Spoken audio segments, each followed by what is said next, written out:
En la selva, en la sierra, las señoras paren, lavan al mostrito, lo ponen al hombro y siguen chambeando. En cambio acá no, pues las niñas se tienen que ir a la superclínica. Me pasó con mi señora, oye, tiene que ir a la superclínica y tiene que quedarse 2 o 3 días echadas sin hacer nada. Porque si hace algo se le va a caer el útero. O sea, y entonces el útero de ustedes es más débil que el útero de las señoras de la selva, que las señoras de la sierra. O ellas comen mejor, ustedes son más, no sé. ¿Se dan cuenta? O sea, no duele, no debería doler, a menos un músculo liso, en una contracción, no debería doler, pero están programadas para que duela, ¿no es cierto? Entonces, para que vean que la parte sensorial es la misma, la parte que sería lo que es emocional o emotiva, que es la subjetiva, es variable. Y el tercer componente que no se pone ahí del dolor es el componente cognitivo. Uno aprende de la experiencia dolorosa, ¿no? Si yo sé que por acá, paso por acá y la doctora me va a meter un cocacho, no voy a pasar por acá. A la primera me mete el cocacho, pero ¿voy a volver a pasar? No, aprendí de la experiencia dolorosa. Yo sé que si paso por ahí me va a doler. Ahora, si te gusta, vas a seguir pasando, ¿no? Pero esa es la psicopatología que vimos la semana pasada. Al que le gusta que le peguen, al que le gusta el dolor, ¿no? Entonces, esos son los 3 componentes que tiene el dolor. Habitualmente es desagradable esta experiencia, esta vivencia habitualmente es desagradable. Le digo habitualmente porque justamente si yo digo que es desagradable siempre, saco a estos pacientes que son psicopatológicos, pero también tienen dolor o no. Sí, pero les gusta, pues es otra cosa. Por eso es que habitualmente es desagradable. Y que se va a relacionar siempre a una lesión tisular que es real o que es potencial. ¿Correcto? Una lesión tisular es una lesión. O sea, todo dolor tiene que estar relacionado con la lesión tisular. No puede haber dolor sin lesión tisular. ¿Ya? Lo real es, pues, lógicamente, un martillazo, ¿hay lesión tisular? Claro, pues duele, ¿no? ¿Te quemas? ¿Hay lesión tisular? Claro, pues duele por eso. ¿Ya? Y la potencial es que todos tenemos la situación sensitiva o el componente sensitivo del dolor y podemos tener en cualquier momento una experiencia dolorosa. ¿Correcto? O sea, tenemos todo listo para generar dolor. Bien, ¿cómo se clasifica el dolor? Hay un montón de formas de clasificar el dolor, un montón, miles de formas, ¿ya? Dependiendo, por ejemplo, de lo que sería la temporalidad, ¿no? Cuando se presenta, es constante, es intermitente, aumenta o disminuye. Cuando ustedes hagan la semiología del dolor, cuando pasen al siguiente ciclo y hagan semiología, medicina 1, les van a aplicar todo lo que tienen que aprender del dolor, a preguntar sobre el dolor, ¿no? ¿Cómo inició? ¿Cuándo inició? ¿Cuánto tiempo dura? ¿Con qué aumenta? ¿Con qué disminuye? ¿Se relaciona con qué? ¿Con qué no se relaciona? Todo eso tienes que verlo acá. Y está relacionado con la temporalidad del dolor. La localización. También es importante que ustedes definan en dónde se localiza el dolor. ¿Cuáles son las características del dolor, ¿no? ¿Cómo se origina? En cuanto a la clasificación, una primera por el tiempo, relacionado con la temporalidad, tenemos el dolor agudo, dolor limitado en el tiempo, y el dolor crónico de duración ilimitada. En realidad, una gran diferencia entre el agudo y el crónico es la existencia de agente causal. Si yo agarro una aguja y limpo a la doctora, ¿te duele? Te duele. Si yo saco la aguja, ¿te dejó de doler? Ese sería el dolor agudo, relacionado con la lesión en el momento. Pero si yo le hinco, le saco la aguja y le sigue doliendo, ¿no es cierto? Y le dura por tiempo, estamos hablando de un dolor crónico, en el cual ya no hay el agente lesional, pero sigue la manifestación dolorosa. Esa es una forma de diferenciarlo también. Otra forma es somático y visceral, de acuerdo a la ubicación del dolor. El dolor somático es el que es transmitido por una fibra nociceptiva a delta. Es un dolor habitualmente localizado, como dice, en la parte somática, en el cuerpo, ¿no es cierto?, en el soma. ¿Ya? Puede ser un dolor originado en lo que sería la piel, puede ser originado en lo que serían los músculos, puede ser originado en las articulaciones. Y ese dolor es bien localizado, tú lo defines muy bien, das las características exactas del dolor, ¿no? ¿Qué tipo de dolor es? ¿Qué intensidad tiene? Si se irradia o no se irradia, con qué se relaciona. O sea, todas las características las tienes exactas en el dolor somático, porque esta es una fibra A delta. Y una fibra delta es una fibra de conducción rápida porque es una fibra mielínica, ¿ya? La delta es una fibra mielínica. Mientras que el dolor visceral, que es el de abajo, es justamente el dolor, como su nombre lo dice, las vísceras. Y ese es un dolor de difícil definición, ¿no? O sea, el paciente cuando tenga un dolor visceral, ¿ustedes han tenido alguna vez? No, ustedes nunca han tenido nadie, ¿han escuchado hablar de una persona que tenga dolor visceral? ¿A alguien no han operado de apéndice? ¿Nadie? ¿Familiar que le hayan operado de apéndice? ¿Sí? ¿Tu familiar qué es? ¿Tu abuela? ¿Qué edad tenía? ¿Cuando la operaron? Ay, ya, de 80 años es bien difícil porque cambia todo. Ya los ancianos y los niños es todo un mundo diferente. Yo he tenido apendicitis de muy niño, a los 11 años, bueno, regularmente. Y el dolor, yo me acuerdo muy bien, que era un dolor que empezó en la boca del estómago. Ya, un dolor no era localizado, o sea, era por acá un fastidio. No era típico, no era cólico, no era pesadez, no era ardor, no era distensión, pero era un dolor, ¿no? Un fastidio, una incomodidad, un disconfort. Ese dolor, después de horas, desapareció, entre comillas, desapareció, ¿ya? Pero empecé a hacer fiebre, empecé a tener náuseas y vómitos. Entonces, 6 días después me operaron. ¿Por qué? ¿Qué pasó en mi caso? Ese dolor raro, que no recibía analgésicos antiespasmódicos, era por una apendicitis retrocecal. Y en la apendicitis retrocecal cambia totalmente la semiología. El dolor habitualmente empieza acá y en lapso de horas migra, ¿no? Y se localiza en fosa ilíaca derecha y ahí es evidente. El que no se diagnosticó con eso ya es corcho, pues, ¿no? En mi caso, empezó acá, desapareció entre comillas, o sea, pero empecé a tener irritación peritoneal, náuseas y vómitos, y fiebre. Y blando, depresible, entre comillas, me buscaba, no había nada, y lo que pasaba es que era retrocecal, el ciego estaba acá y el apéndice estaba escondido atrás. Por eso es que no hacía signología abdominal, estaba plastronado finalmente. Y esa es la característica de un dolor visceral, ¿no? Un dolor visceral no lo puedes identificar adecuadamente, no lo localizas, no sabes cuál es el origen. Puede ser un dolor referido, o sea, ¿por qué duele acá la boca, el estómago, ¿no es cierto?, el epigastrio, si el apéndice está acá, ¿no? Es ilógico. ¿Por qué cuando me duele la vesícula me duele el hombro? Es ilógico. Cuando hacen una colecistectomía y te ponen mucho CO2, se distiende y también te duele el hombro. ¿Qué tiene que hacer el hombro con el abdomen, no? Y es justamente por las metámeros, las inervaciones originales. Entonces, esto es la característica en la ubicación. Esto lo conduce habitualmente a una fibra C. Y la fibra C es una fibra amielínica, es una fibra de conducción lenta, ahorita vamos a conversar de ellas. No solo lleva el dolor a una zona específica, como esta del cerebro, ¿no? El somático lo lleva a una zona específica, que es la que está doliendo representativamente. En cambio, esto te lo lleva a muchos puntos. Y dentro de esos puntos que te está llevando la información, incluso te lo lleva al sistema límbico. Y en el sistema límbico se relaciona ya con el estado de ánimo. Por eso es que habitualmente estos dolores crónicos se relacionan con estos dolores viscerales. ¿Ya? Hay mucha relación entre este y este, pero no mucho entre este y este. Entre el agudo y el visceral, y en el visceral no hay mucha relación. Otro tipo de dolor son dos tipos diferentes, que son el no cisectivo, que es llamado por algunos libros el buen dolor, y ahí hay algunos que dicen no puede haber buen dolor, no, el dolor es malo. Y en la mayoría de ustedes ponen, ¿el dolor es malo o es bueno? ¿Qué opinan? Entonces, antes de definir esto, tendríamos que definir, ya definimos qué cosa es el dolor, pero qué cosa más es el dolor. Es un sistema de alerta. No es un sistema de protección como la inflamación, como vamos a ver más adelante, la inflamación sí es un sistema de protección. El dolor es un sistema de alerta. Te dice, algo en tu cuerpo está yendo mal, por eso te duele, para, revisa, revalúa. Si quieres, hazme caso, si no, te vas a empeorar. Eso es en pocas palabras lo que te dice el dolor. Entonces el dolor en realidad sí te avisa, ¿no? Ahora, cuando te dicen el mal dolor o el buen dolor, en realidad es ya por lo que te va a generar. Un mal dolor, entre comillas mal dolor, ¿ya? Por el cual todo el mundo dice que el dolor es malo, es el del infarto, ¿no? Te da el dolor de infarto y muchas veces ya no lo vas a notar, pues, ¿no? Eso es malo, ¿ya?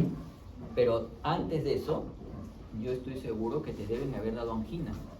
Antes de que te dé el dolor, te dieron tus anginitas y como no le hiciste caso, te dio el infarto. Entonces ahí viene el buen dolor que te avisa, te iba dando señales, no, mira, hay algo acá, no me haces caso, no me hace caso, muérete pues.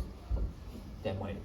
Y en base a eso que surgió estos dos tipos de dolor. El dolor nociceptivo, que es llamado el buen dolor, que es el dolor que es transmitido por todo el sistema que les referí: receptor, conducción, modulación, percepción, que tiene todo lo que es la vía nociceptiva. Mientras que el dolor neuropático es un dolor que le llaman el mal dolor, porque es un dolor que se activa sin necesidad de que yo genere la activación del nociceptor. El nociceptor no se activa, pero sí te duele, por ejemplo, ¿no? Acá, por ejemplo, hay dolores, no sé si han escuchado hablar del herpes zóster. El herpes zóster. El herpes zóster, hace muchos años yo pensaba que el herpes zóster era una enfermedad de ancianos, hasta que me dio a mí a los 40 años. No, antes, a los 35 me dio herpes zóster en la pierna, en todo el miembro inferior, en realidad, muslo y pierna, ¿ya? Izquierdo, no fue en el derecho, fue en el izquierdo. Y es un dolor que aparece antes de que aparezca la enfermedad, antes de que aparezcan las vesículas. Tú sientes un ardor y dices, qué raro, ¿no? ¿Por qué un ardor? Después desaparecen las vesículas y te duele hasta el alma, y después desaparece todo y no te queda secuela.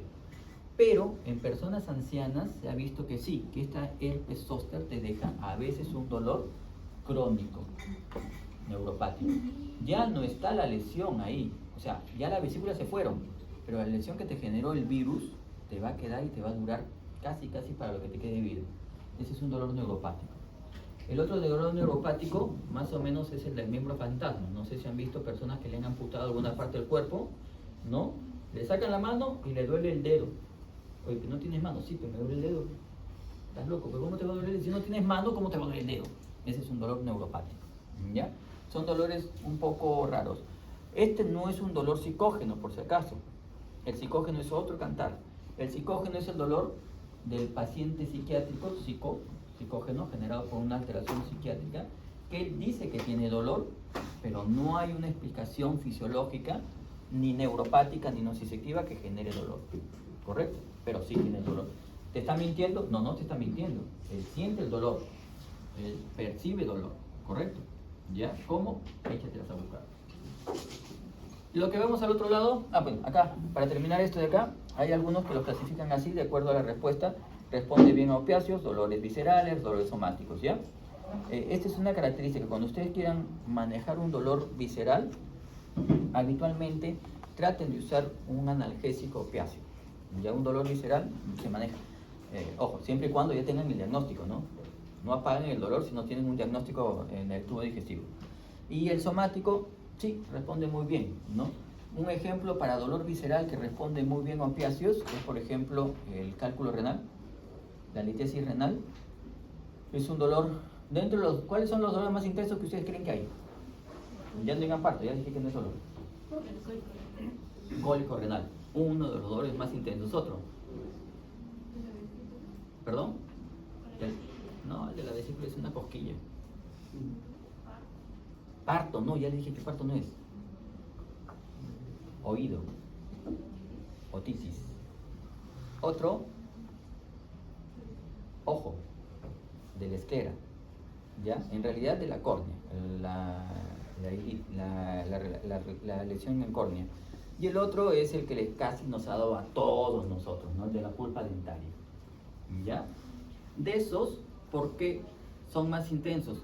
El de la pulpa dentaria, tú sabes que tú tocas la pulpa dentaria, el aire frío, cuando tienes una carie, pasa el aire frío, pasa el agua frío, ¿no te duele?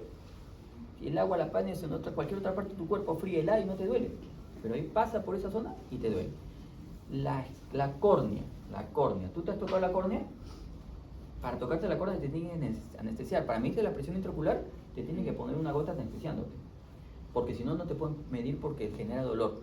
Tocar córnea, tocar la pulpa dentaria genera dolor, toques con lo que lo toques, ¿ya? A diferencia de lo que sí, el riñón y lo que sería el oído generan un dolor por la sensibilidad que tienen. Entonces, esos son los dolores más intensos. En esos dos dolores intensos, los opiáceos van muy bien. Otra forma es lo que serían parcialmente sensibles opiáceos. Dolor óseo, ahí son útiles los AINES. Dolor por compresión nerviosa periférica. Acá más convenientes son los esteroides, ¿ya? Los AIES, los antiinflamatorios esteroideos.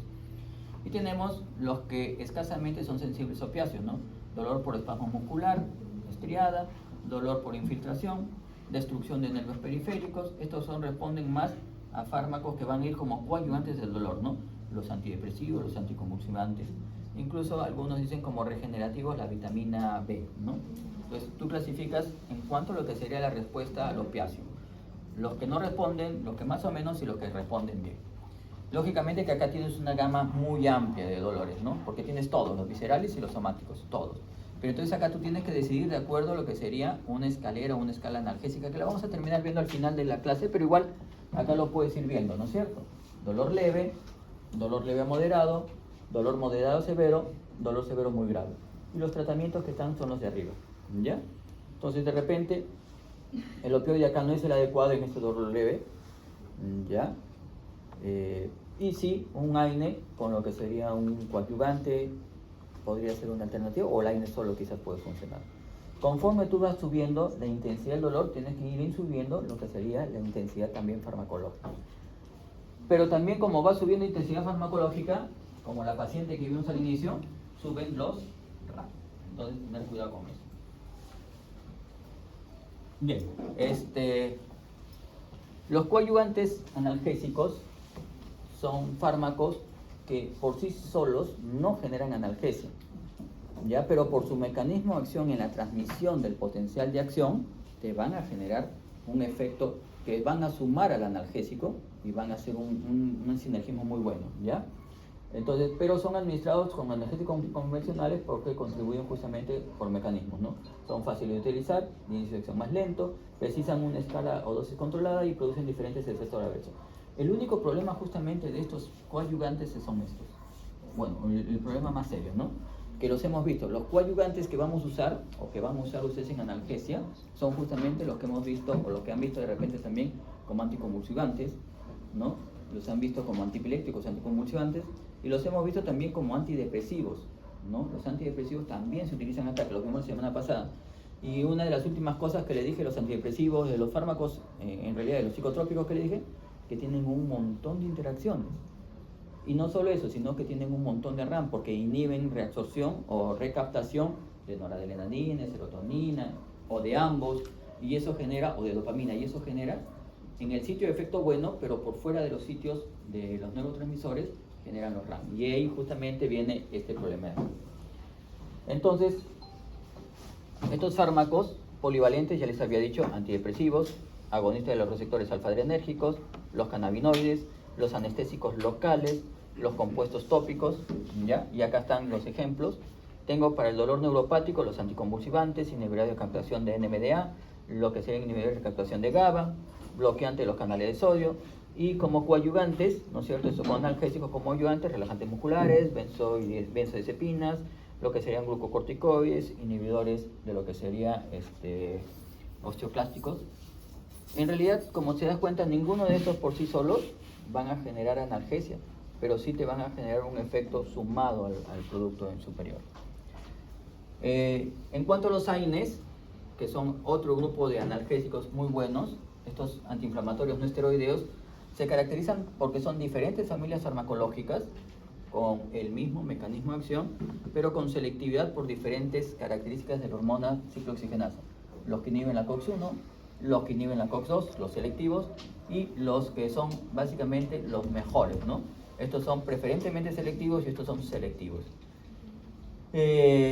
Estos, lógicamente, si van a la COX-1, no son nada selectivos. Acuérdate que la COX-1 es la homeostática, lo vamos a ver más adelante. Y finalmente, como analgésicos, nos quedan en el manejo lo que serían los opioides, los mejores analgésicos, ¿no? Van en potencia, desde lo menos potente, lo menos potente a lo más potente, pero igual a que tienen los agonistas parciales, los agonistas puros y los antagonistas. Estos antagonistas de acá, naloxona, naltrexona, justamente se van a usar cuando se me pase la mano de estos, o cuando lo que yo genero es un mecanismo, el paciente empieza a generar lo que es la dependencia física y psíquica. Bien. ¿Por qué es importante eso? Ahí está, el uso excesivo de paracetamol puede causar daño hepático. Eso lo tenemos claro porque lo han visto en la parte de cinética, en la parte de dinámica. Ya les han dicho muy bien, les hemos dicho que el paracetamol es el AINE no AINE, ¿no? O sea, es AINE, pertenece a la familia de los paraminofenoles, como lo vamos a ver más adelante, pero no tiene un efecto AINE tal cual, tiene un efecto más analgésico. Igual, otro AINE no AINE es el metamizol o dipirona, es un analgésico muy bueno, un antipirético muy bueno, pero casi nada antiinflamatorio. Pero todos ellos, incluyendo los nuevos, tienen el mismo mecanismo de acción y por eso tienen Alzheimer. Pero de ellos el paracetamol, que es el más usado, ¿quién no ha tomado paracetamol de acá? Tampoco toma paracetamol. Nunca toma paracetamol. Nunca les ha dado nada. Sí, yo ya, sí. sí, pero bueno, ya me sentí mal. Yo era el único tarado que toma paracetamol. Ya. Yo en la época COVID, en enero de este año, me dio el COVID por primera vez, fuerte, que en realidad yo creía que me iba. Uno de ustedes me contagió el bicho. He pasado desde el 25, bueno, en diciembre, fue desde el 23 de diciembre hasta el 2 de enero de este año. He estado pa'l gato. Ya casi me voy. No podía subir ni bajar escaleras, yo pensé que ya estaba tomado mi pulmón, pero como buen médico, no me hice ver. No me hice ver hasta ahorita, no sé qué porquería tendré en el pulmón. Pero lo único que tomaba justamente porque me dolía mucho la cabeza y la fiebre que era interminable era paracetamol, que ya sabiendo estos efectos que genera el paracetamol, pero como yo nunca he tomado medicamento, decía, mi hígado resiste. Empecé a tomar paracetamol. Primero una condicional, como ya no bajaba el dolor, 500 cada 8, como no bajaba el dolor, iba subiendo y he llegado por lo menos a 1000 cada 8. Ya que está dentro de la dosis, o sea, no tengo problema. Pero mi hígado no estaba hecho para eso. Y empecé a hacer una dermatitis. Por eso suspendí, ya no tomo nunca más porque yo voy a tomar. Pero es ¿por qué? Porque justamente cuando llega al hígado, se convierte en una sustancia tóxica que te va a destruir el hígado. ¿Ya? Entonces tengan cuidado con el paracetamol. Ni se toma mucho por día, ni se toma por muchos días. ¿Ya? Si yo te digo, estaba desde el 23 hasta el primero, suma los días, ¿no? Yo más o menos he dejado de tomar paracetamol el 5.º día, que ya me dije, no, ya no. Si ya no funciona, no va a funcionar. Así suba más la dosis, ya no funciona. De ahí quedé. Y lo único que hacía era hidratarme y aislarme de mi familia, no porque le puedo contagiar a mi familia. Pasé una Navidad de la fijo en mi cama. Y un año nuevo que habíamos planeado irnos de viaje en mi cama. No me voy a olvidar nunca de este año. Pero ahí me fue a pasar más. Entonces, cuidado con eso. Pero también hay que tener cuidado con el uso indiscriminado de opioides. Los opioides son buenos, pero tampoco abusivos porque generan mecanismos de analgesia muy buenos, pero generan mucho RAM y el efecto más difícil de controlar puede ser justamente que está relacionado con la dependencia física y psíquica. Bien, bueno, ya hemos visto la clasificación un poquito, ¿no es cierto? Los órganos directivos, pero algo que no les había dicho y que está acá es justamente que lo puedo representar. Si yo regreso a la aguja de la doctora que se está durmiendo, mi voz es medio odiosa, ¿ves? Entonces, imaginemos que otra vez le hinco y le duele. Agarro una aguja con la misma capacidad de presión, la misma característica, en el mismo sitio, a la misma profundidad, le hinco. Le hinco una vez. Pero ahora lo que voy a hacer es hincarle 19 veces más. Mi pregunta sería, ¿la primera vez que le hinqué le dolió más o la 20ª? ¿Cuál duele más?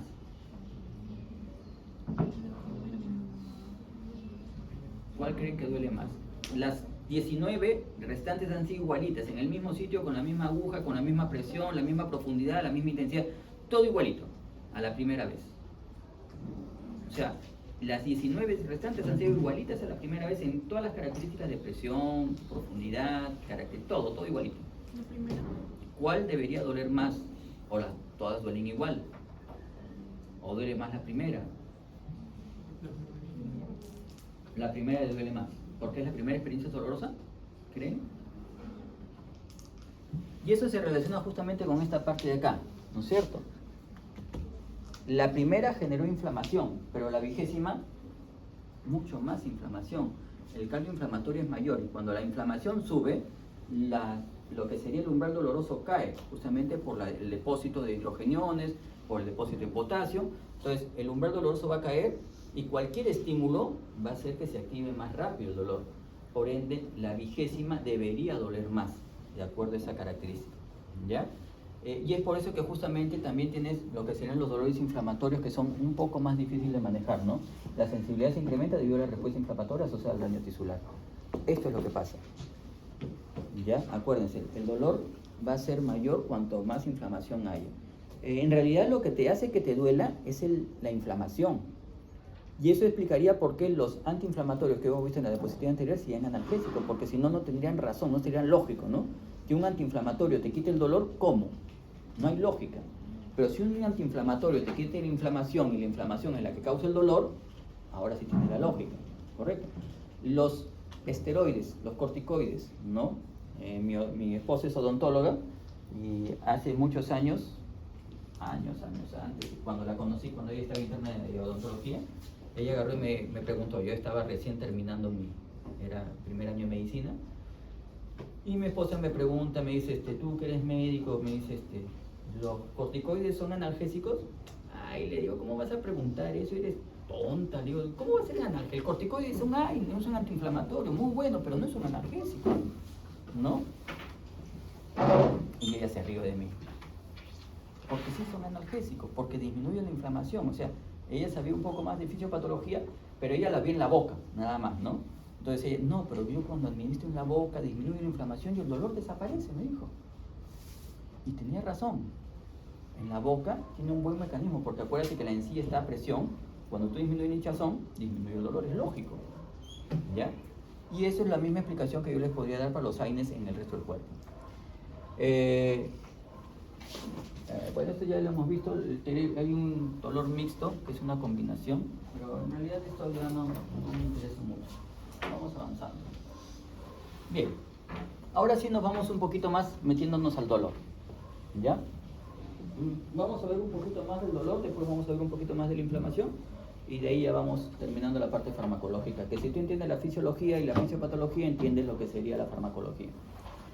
La sensación dolorosa se percibe justamente en la corteza somatosensorial, ¿ya? En esa zona se siente el dolor.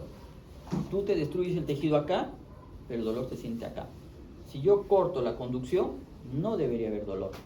Hay lesión tisular, sí, pero no debería haber dolor, porque la sensación del dolor es la transmisión de ese potencial de acción. Es más, el dolor, la energía que ha producido el dolor, en el caso de la punzada que le hice a su compañera, el doctor, le puncé con una aguja, eso generó un potencial de acción.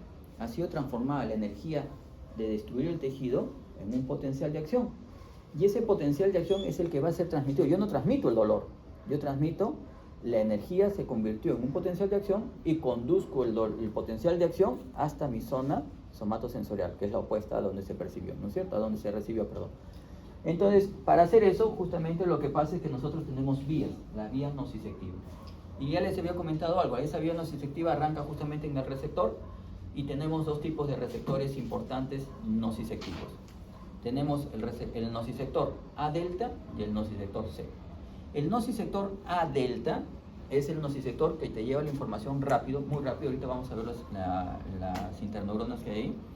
Es un receptor que lleva la información muy rápido, bien localizada, y que habitualmente se encuentra en piel en mayor cantidad y en articulaciones, ¿ya? En piel y articulaciones es donde se encontramos más el A delta.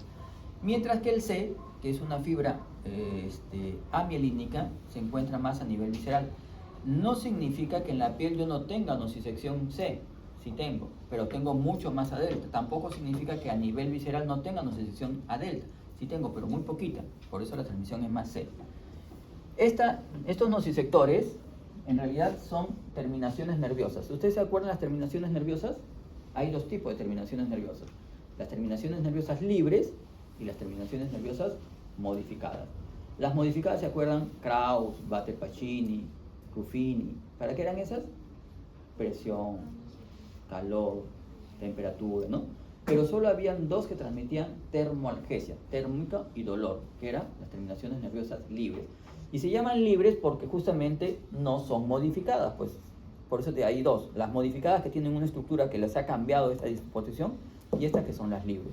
Dentro de las terminaciones nerviosas libres tenemos las dos que les he dicho ahorita, A delta y C. La A delta llega a la piel, por ejemplo, si nosotros queremos hablar de la piel, llega a la piel hasta lo que es la epidermis. ¿Se han ido a la playa alguna vez, al mar, a la piscina? ¿Se han quemado? Quemadura de primer grado, ¿no es cierto? ¿Y esa quemadura les dolió? Cuando se empieza a pelar. No, antes, que cuando se empieza a pelear ya no duele casi. Ni bien te quemaste, ¿no te dolió? ¿No te decía que tú te ponías tu ropa y no te querías poner la ropa porque te ardía? ¿Sí? ¿Por qué ardió? ¿Se lesionó la piel? Claro, se ha lesionado. La radiación ha llegado y ha tocado los nociceptores A delta que están en la epidermis. Y eso transmite el potencial de acción. La energía calorífica se ha sido transformada en potencial de acción y va a ser transmitida. ¿Hasta cuándo? Hasta que la piel otra vez empiece a cambiar sus características. La piel, el recambio de la piel, el turnover de la piel son 28 días en promedio. ¿Ya? O sea, 28 días después, esa piel descama y se cae. ¿Ya? No es la más rápida, la mucosa oral y el intestino son 6 días, es mucho más rápido. Y mucho más lento son el hueso, ¿no? Que el turnover es muy lento. Entonces, esta piel, con su receptora delta, ha transmitido esa información y la va a conducir. La va a conducir por una fibra A delta, en este caso en la piel, y va a llegar justamente hasta el ganglio de la raíz dorsal. Este es el ganglio de la raíz dorsal. ¿Qué ves acá? Esta es la neurona, una patita de la neurona, corre por acá, conduce la información. Acá está el soma de la neurona, en el ganglio de la raíz dorsal, y este mismo tiene una patita que se convirtió en nociceptor y otra patita que va a ir para acá. O sea, es una neurona. ¿Cómo se llaman esas neuronas? Que parece que tienen 2 axones, pero en realidad tienen un axón pseudo-monopolar. Es una neurona pseudo-monopolar. Esta neurona pseudo-monopolar, soma yo, acá soy receptor y acá voy a hacer sinapsis, ¿correcto? Y acá ya me meto al sistema nervioso central. Ganglio, ¿qué cosa es por definición entonces? Es un conjunto de somas neuronales que se encuentra por fuera del sistema nervioso central. Este es un ganglio. Este de acá mete su patita. ¿Cuál es el asta sensitiva? ¿La anterior o la posterior? En la médula espinal. ¿Cuál es el asta sensitiva? ¿Anterior o posterior? La anterior y la posterior es la motora. ¿A quién estrangulo? Al revés. Al revés, doctor. La motora es la anterior y la sensitiva es la posterior. ¿Ya? No les digo eso porque después se van a ofender. Ya, entonces entra por el asta posterior, ¿correcto? Entra por el asta posterior, este sigue siendo la primera neurona sensitiva. Primera neurona sensitiva entra por el asta posterior, ¿correcto? Y acá, justamente en una zona especial, tienes, en la médula espinal tienes 2 estructuras. Lo que es la citoarquitectura de la médula espinal tiene lo que es la mieloarquitectura, tiene lo que es la sustancia gris, que va al centro, y la sustancia blanca, que es periférica. La sustancia gris son núcleos neuronales, mientras que la sustancia blanca son cordones que ascienden o descienden, ¿correcto? Entonces, justamente va a entrar acá, y esta médula, esta sustancia gris, se divide por Rexe en ¿cuántas láminas? 7, eso debe ser en animales inferiores. 12 ya debe ser en superhumanos. 10, ya le digo, 10 láminas de Rexe, las 10 láminas de Rexe, ¿correcto? ¿Saben los nombres de las 10 láminas? Tienen que saber por lo menos de las 5 posteriores, que son las importantes, ¿no? Y la de la 10ª, que es la periaqueductal. La marginal es la que está en la periferia de la médula en la parte posterior, en relación con lo que sería justamente la gris contra la blanca, acá la marginal. La de la sustancia gelantina de Rolando, que son las 2 que me interesan ahorita a mí, porque justamente en primera y segunda Rexe es donde se va a hacer la sinapsis. Este de acá, una vez que hace sinapsis, o sea, que ya tomo primera neurona, tomo la segunda neurona, esta segunda neurona va a migrar, va a mandar su axón ahora sí hacia arriba para informar sobre la lesión que estoy teniendo. Vamos a regresar por acá para que la vean mejor. Igual tengo acá primera neurona, segunda neurona. Hizo sinapsis, esta es médula posterior, acá está, las más anchas son las motoras, las más delgadas son las sensitivas, entra por la parte posterior, ¿correcto? El asta posterior de la médula espinal y acá hace sinapsis. Y puede pasar, acá no se vayan a fumar, no se está yendo por la línea, por la sustancia gris, se va a ir por la blanca, pero no se puede dibujar la blanca acá, ¿ya? Entonces, va a decusar de acá, va acá. 90% de las fibras que se originaron acá, 90% de las neuronas van a decusar.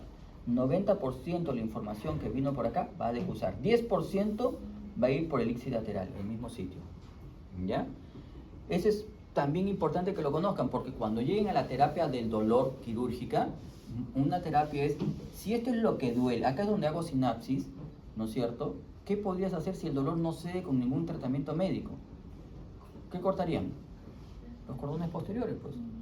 Corto los cordones. Si me duele acá, corto los cordones posteriores de acá.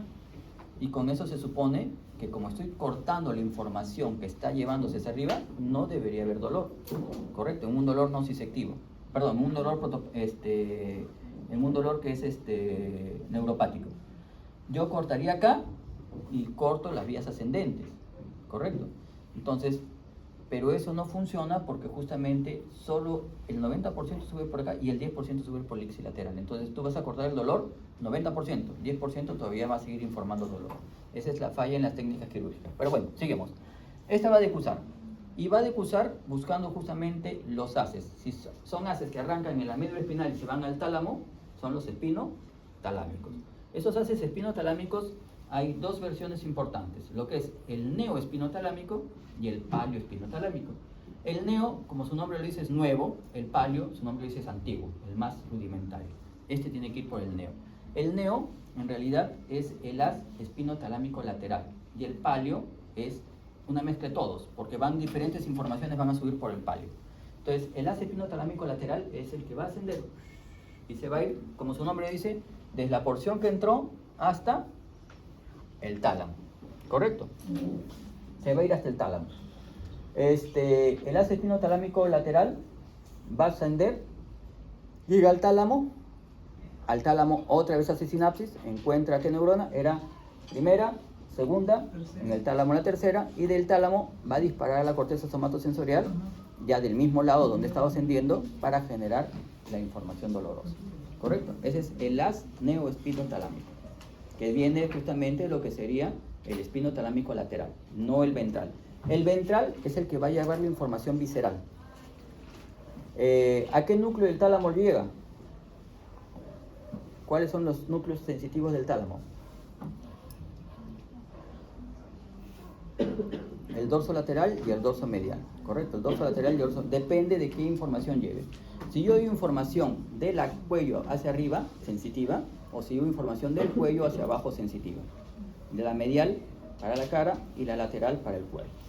Bien, y así es como se da la vía nociceptiva. Son primera neurona, la periférica, la segunda neurona, que sería esta de acá, la tercera neurona en el tálamo y la cuarta neurona sería la que siente finalmente. Entonces es un sistema de 4 neuronas. Pero ahí no acaba el proceso del dolor. Ya llevé el dolor. ¿Tú crees que toda la información dolorosa es importante? Si yo me chanco un dedo, casi todo va a ir, ¿no? Pero si tienes una atricción del muslo, un carro te atropella y te chanca el muslo, si toda esa información sube de inmediato, ¿qué va a pasar con la corteza? Se desorganiza y entras en lo que sería un shock neurológico. Entonces, para eso hay un sistema de modulación. Acá lo vamos a ver otra vez. Vemos el mismo proceso, nociceptor, ¿no es cierto? Lo que sería el ganglio de raíz dorsal, decusa, asciende por lo que habíamos conversado, que era el haz espinotalámico lateral, y va a llegar a lo que sería el tálamo, y del tálamo dispara a la corteza. Tálamo, corteza, ¿no es cierto? Y en la corteza se siente, dependiendo de la zona que ha sido afectada. Hay un modulador, entonces tengo lo que sería, acá se dio el nociceptor, ¿qué proceso se dio? Transformé el estímulo en potencial de acción, eso se llama transducción. En las vías, ¿qué cosa he hecho? He conducido el potencial de acción que se inició acá, lo estoy conduciendo. Y acá en la corteza, ¿qué estoy haciendo? Percibiendo el dolor. Entonces, tengo 3 procesos de la vía dolorosa. Lo que sería la transducción, la conducción y la percepción dolorosa. ¿Qué me falta? La modulación. La modulación es justamente la que me va a limitar qué información es importante sobre el dolor y qué información no debe llegar a la corteza porque no amerita. ¿Ya? Y eso justamente tiene que ver con la vía descendente nociceptiva. Esta es la vía analgésica. Y es importante que lo conozcan porque acá trabajan justamente los péptidos opioides endógenos. O sea, ahí trabajan lo que serían los opioides. Los fármacos opioides trabajan en esa vía. Y esta vía arranca justamente a nivel de lo que es núcleos mesencefálicos, núcleos a nivel de lo que es el mesencéfalo, y el dolor iba de afuera hacia adentro, ¿no es cierto? La analgesia endógena va de adentro hacia afuera, pero no llega hasta la mano, llega justamente solo hasta la médula espinal. Y arranca justamente en núcleos. El primer núcleo que arranca es la sustancia gris periventricular, después arranca con la sustancia gris periventricular, poliaqueductal, después viene hasta lo que sería, sigo en el tallo encefálico, voy bajando al área dorsolateral del tegmento postomesencefálico y termino en lo que es el bulbo, en la región rostro-ventroventral del bulbo. Y del bulbo voy descendiendo con estos tractos, que ¿qué es? ¿Un tracto de qué? Vía serotoninérgica, desciendo con una vía serotoninérgica. Y esta vía serotoninérgica lo que va a hacer es estimular a esta interneurona para que ésta produzca encefalina, y esta encefalina lo que va a hacer es justamente inhibir a esta vía aferente primaria, o sea, a la primera nociceptiva. Esto de acá, esta cascada, inhibe el dolor, modula el dolor. Entonces, ¿y con qué he trabajado? Con encefalinas. Las encefalinas actúan justamente sobre los receptores opioides, el MU en este caso. ¿Y qué es lo que hace? Inhibe el dolor. ¿Ya? Ese es el mecanismo endógeno. Entonces tienes la transducción, la conducción, y dentro de la conducción tienes lo que sería la modulación, y una vez que fue modulado el dolor, recién se percibe el dolor, lo que interesa es el dolor. ¿Ya?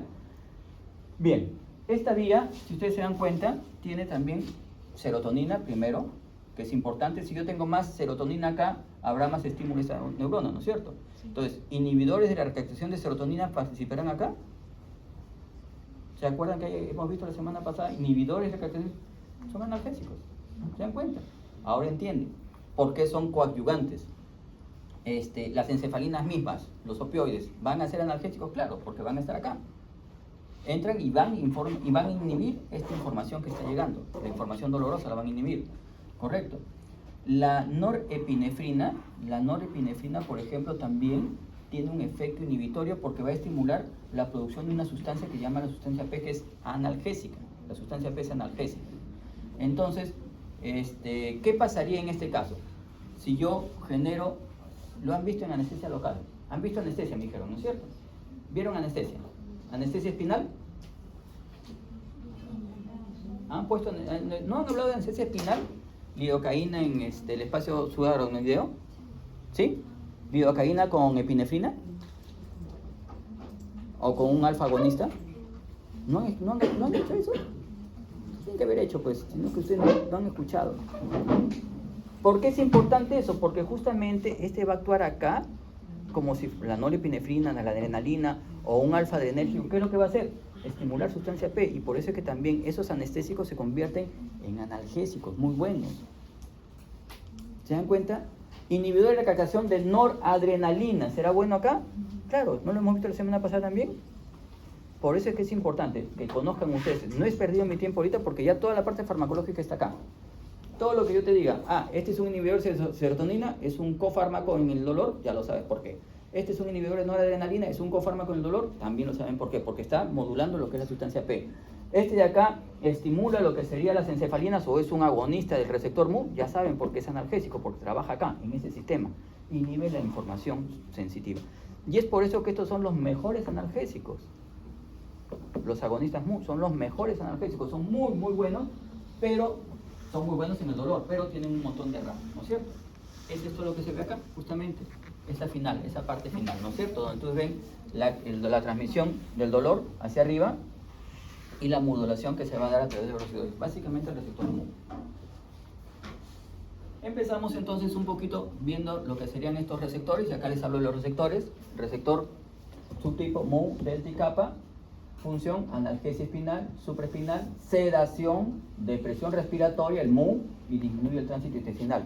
La señora que tenía, el caso inicial, que habían pocos, ¿qué tenía? ¿No tenía estreñimiento? Ya te lo expliqué, ¿no es cierto? ¿Ya? Delta, analgesia espinal y supraespinal.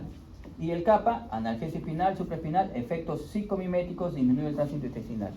¿Tiene que tener disminución en el tránsito intestinal, sí o no? Sí. Y eso no te va a generar también náuseas y vómitos. Esto estimula la quimioreceptora gatillo, los opioides. Y eso te genera náuseas y vómitos. Entonces, está muy bien definido que esto te va a generar los RAM que tenía la paciente. ¿Cómo? Acá están los receptores. En cuanto a lo que sería esto es lo endógeno, ¿no es cierto? Los opioides, los péptidos opioides endógenos son endorfinas, encefalinas y endorfinas. En alguna literatura a todos se les conoce como encefalinas, a todos, porque son formadas en el encéfalo. Pero otros libros le definen así, ¿no? Endorfinas, encefalinas y dinorfinas. Y esto lo que tú ves acá, endorfinas tienen más afinidad, encefalinas menos y las dinorfinas menos todavía. Acá, por este receptor delta, encefalinas más actividad, más afinidad, mucho más que las endorfinas y las dinorfinas. Y en el kappa, las dinorfinas, mucho más que las endorfinas y encefalinas, ¿correcto? Entonces nosotros vamos a trabajar un poquito más con endorfinas y encefalitas, porque son las que van a tener más afinidad por el receptor mu, pero no dejan de tener afinidad por lo que serían los receptores delta y kappa. Y ahí podrían estar los RAN también del fármaco que se van añadiendo. ¿Ya? Bien, como parte también de lo que serían las bases fisiopatológicas o fisiológicas, tenemos que ver otra cascada que es importante, pero esta va desde el punto de vista de la inflamación un poquito más. Este de acá, ¿se acuerdan? El ácido araquidónico, ¿de dónde viene? ¿Perdón? Ruptura de membranas, como que sí que no, en realidad no debe ser ruptura de membranas. Si yo rompo la membrana, se hizo. Ya, viene de un fosfolípido de membrana, ¿no es cierto? De un ácido graso que se unió a un fosfolípido de membrana. ¿Se acuerdan cómo se forma el fosfolípido, no? El fosfolípido tiene carbón acá, carbón acá, carbón acá. Son 3 carbones, con OH, con alcohol. Es el propanotriol. Yo le cambio el hidrógeno de uno por ácido graso, del otro por ácido graso, del otro se lo cambio por fosfato, y este fosfato, que es un ácido, le cambio también el hidrógeno por un alcohol. Eso se llama fosfolípido. Cuando yo rompo el enlace, el éster del segundo carbón, 1, 2, 3 del segundo carbón, lo que yo voy a liberar justamente es el ácido araquidónico. Este ácido araquidónico es el que va a seguir secuencias fisiológicas y secuencias también patológicas, ¿no? En la fisiopatología. Las fisiológicas es que van a producir sustancias que se llaman sustancias endógenas. Se me fue el nombre, qué burro. Ahorita viene. Autacoides. ¿Yes? Me acuerdo de autacoides. ¿Qué es un autacoide? Un autacoide justamente es una sustancia que tiene la modulación interna, modula internamente tu cuerpo. Y dentro de esos autacoides tengo todos estos de acá, ¿correcto? Empiezo a agarrar lo que serían vías importantes, la formación de lo que serían prostaglandinas, los prostanoides, ahí están las prostaglandinas y lo que sería la prostaciclina y los tromboxanos. Y cada uno de ellos, como ustedes pueden ver, va a tener una función específica. Actúan con lo que ustedes ya conocen, ¿no? Con lo que serían proteínas quinasas, dependiendo de ¿estos qué receptores son? ¿Qué tipo de receptores son estos? Metabotrópicos, unidos a proteína G. Dependiendo de la proteína G, tú vas a ver los efectos sobre el aumento de calcio, sobre el aumento de AMP cíclico, sobre el aumento de glicerol de DAC y F3. Y estos van a tener que actuar sobre la proteína quinasa A, sobre la proteína quinasa C, dependiendo de la cascada. Pero todos son receptores de los prostanoides o de los tromboxanos. ¿Ya? Acá están los tromboxanos. Y dependiendo del órgano es que van a hacer un efecto fisiológico.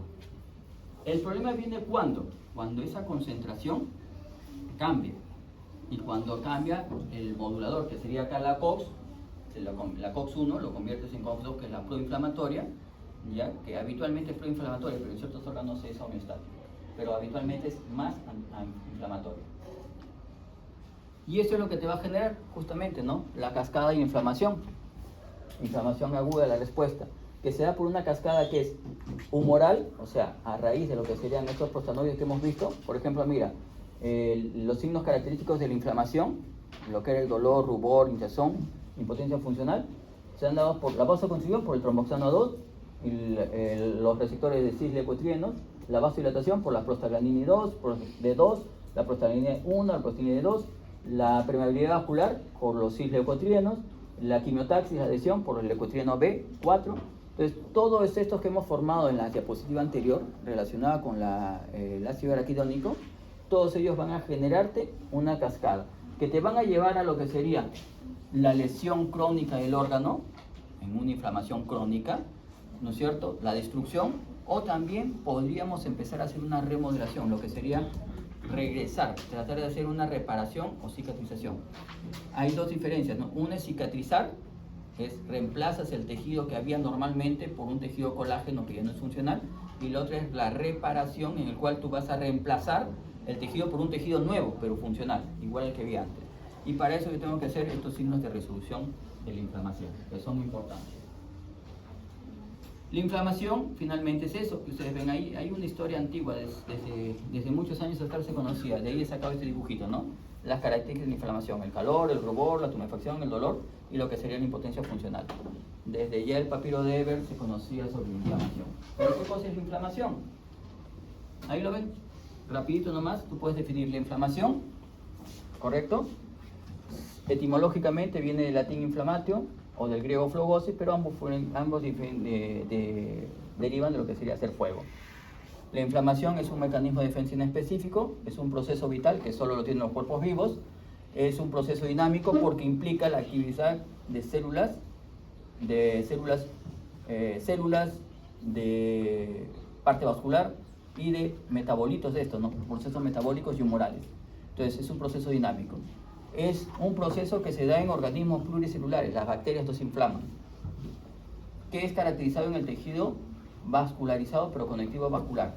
Y acá viene una pregunta: ¿el tejido todo el conectivo es vascularizado? ¿Todo tejido conectivo es vascularizado? ¿Sí o no? ¿No han hecho histología? ¿No se acuerdan? Vamos, chicos. Todavía estoy en las primeras 5 clases, en las primeras 5 diapositivas, faltan 80. ¿Hay tejido conectivo vascular? Sí. ¿Hay tejido conectivo avascular? Si yo te pongo que hay vascularizado, es porque tiene que ver a vascular, ¿no es cierto? Muy bien. Entonces viene la segunda pregunta: ¿dónde está ese tejido conectivo avascular? Se lo están tocando muchos, me están oyendo a través de él y viven por ellos. En las válvulas cardíacas es el tejido conectivo avascular. El pabellón auricular es tejido conectivo avascular. La punta de su nariz que se estaban tocando es tejido conectivo avascular. Entonces, la tercera pregunta: si solo se inflama el tejido conectivo avascularizado, ¿eso quiere decir que el tejido conectivo avascular no se inflama? Mentira, sí se inflama, porque tú has escuchado las condritis, ¿no? ¿No? Las condritis es inflamación del tejido conectivo vascular. El problema es que cuando este se inflama, no es porque se inflama. Para que se inflame necesitas los mecanismos inflamatorios celulares o humorales, y esos llegan por la sangre. Si no tiene sangre, lo que va a llegarle a ese tejido avascular va a ser justamente solamente por un mecanismo de difusión, no las células, pero sí le va a llegar lo que serían los productos inflamatorios. Y es por eso que una condritis del pabellón auricular, una condritis de la nariz, una condritis de las válvulas cardíacas, una condritis de los cartílagos de las articulaciones, es muy difícil de tratar. ¿Por qué? Porque ¿cómo das el fármaco? Por sangre, ¿correcto? Sea por vía oral o sea por vía parenteral, llega a la sangre. Y la sangre tiene que llevarlo al órgano inflamado. Todos los que tienen irrigación va a llegar, pero el que no tiene irrigación, ahí viene la dificultad. Por eso es que es muy difícil tratar esas endocarditis bacterianas, es difícil.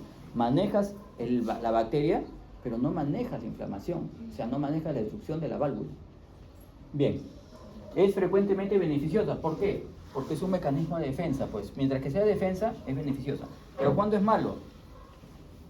Acabamos de verlo en la diapositiva anterior. ¿Cuándo es malo?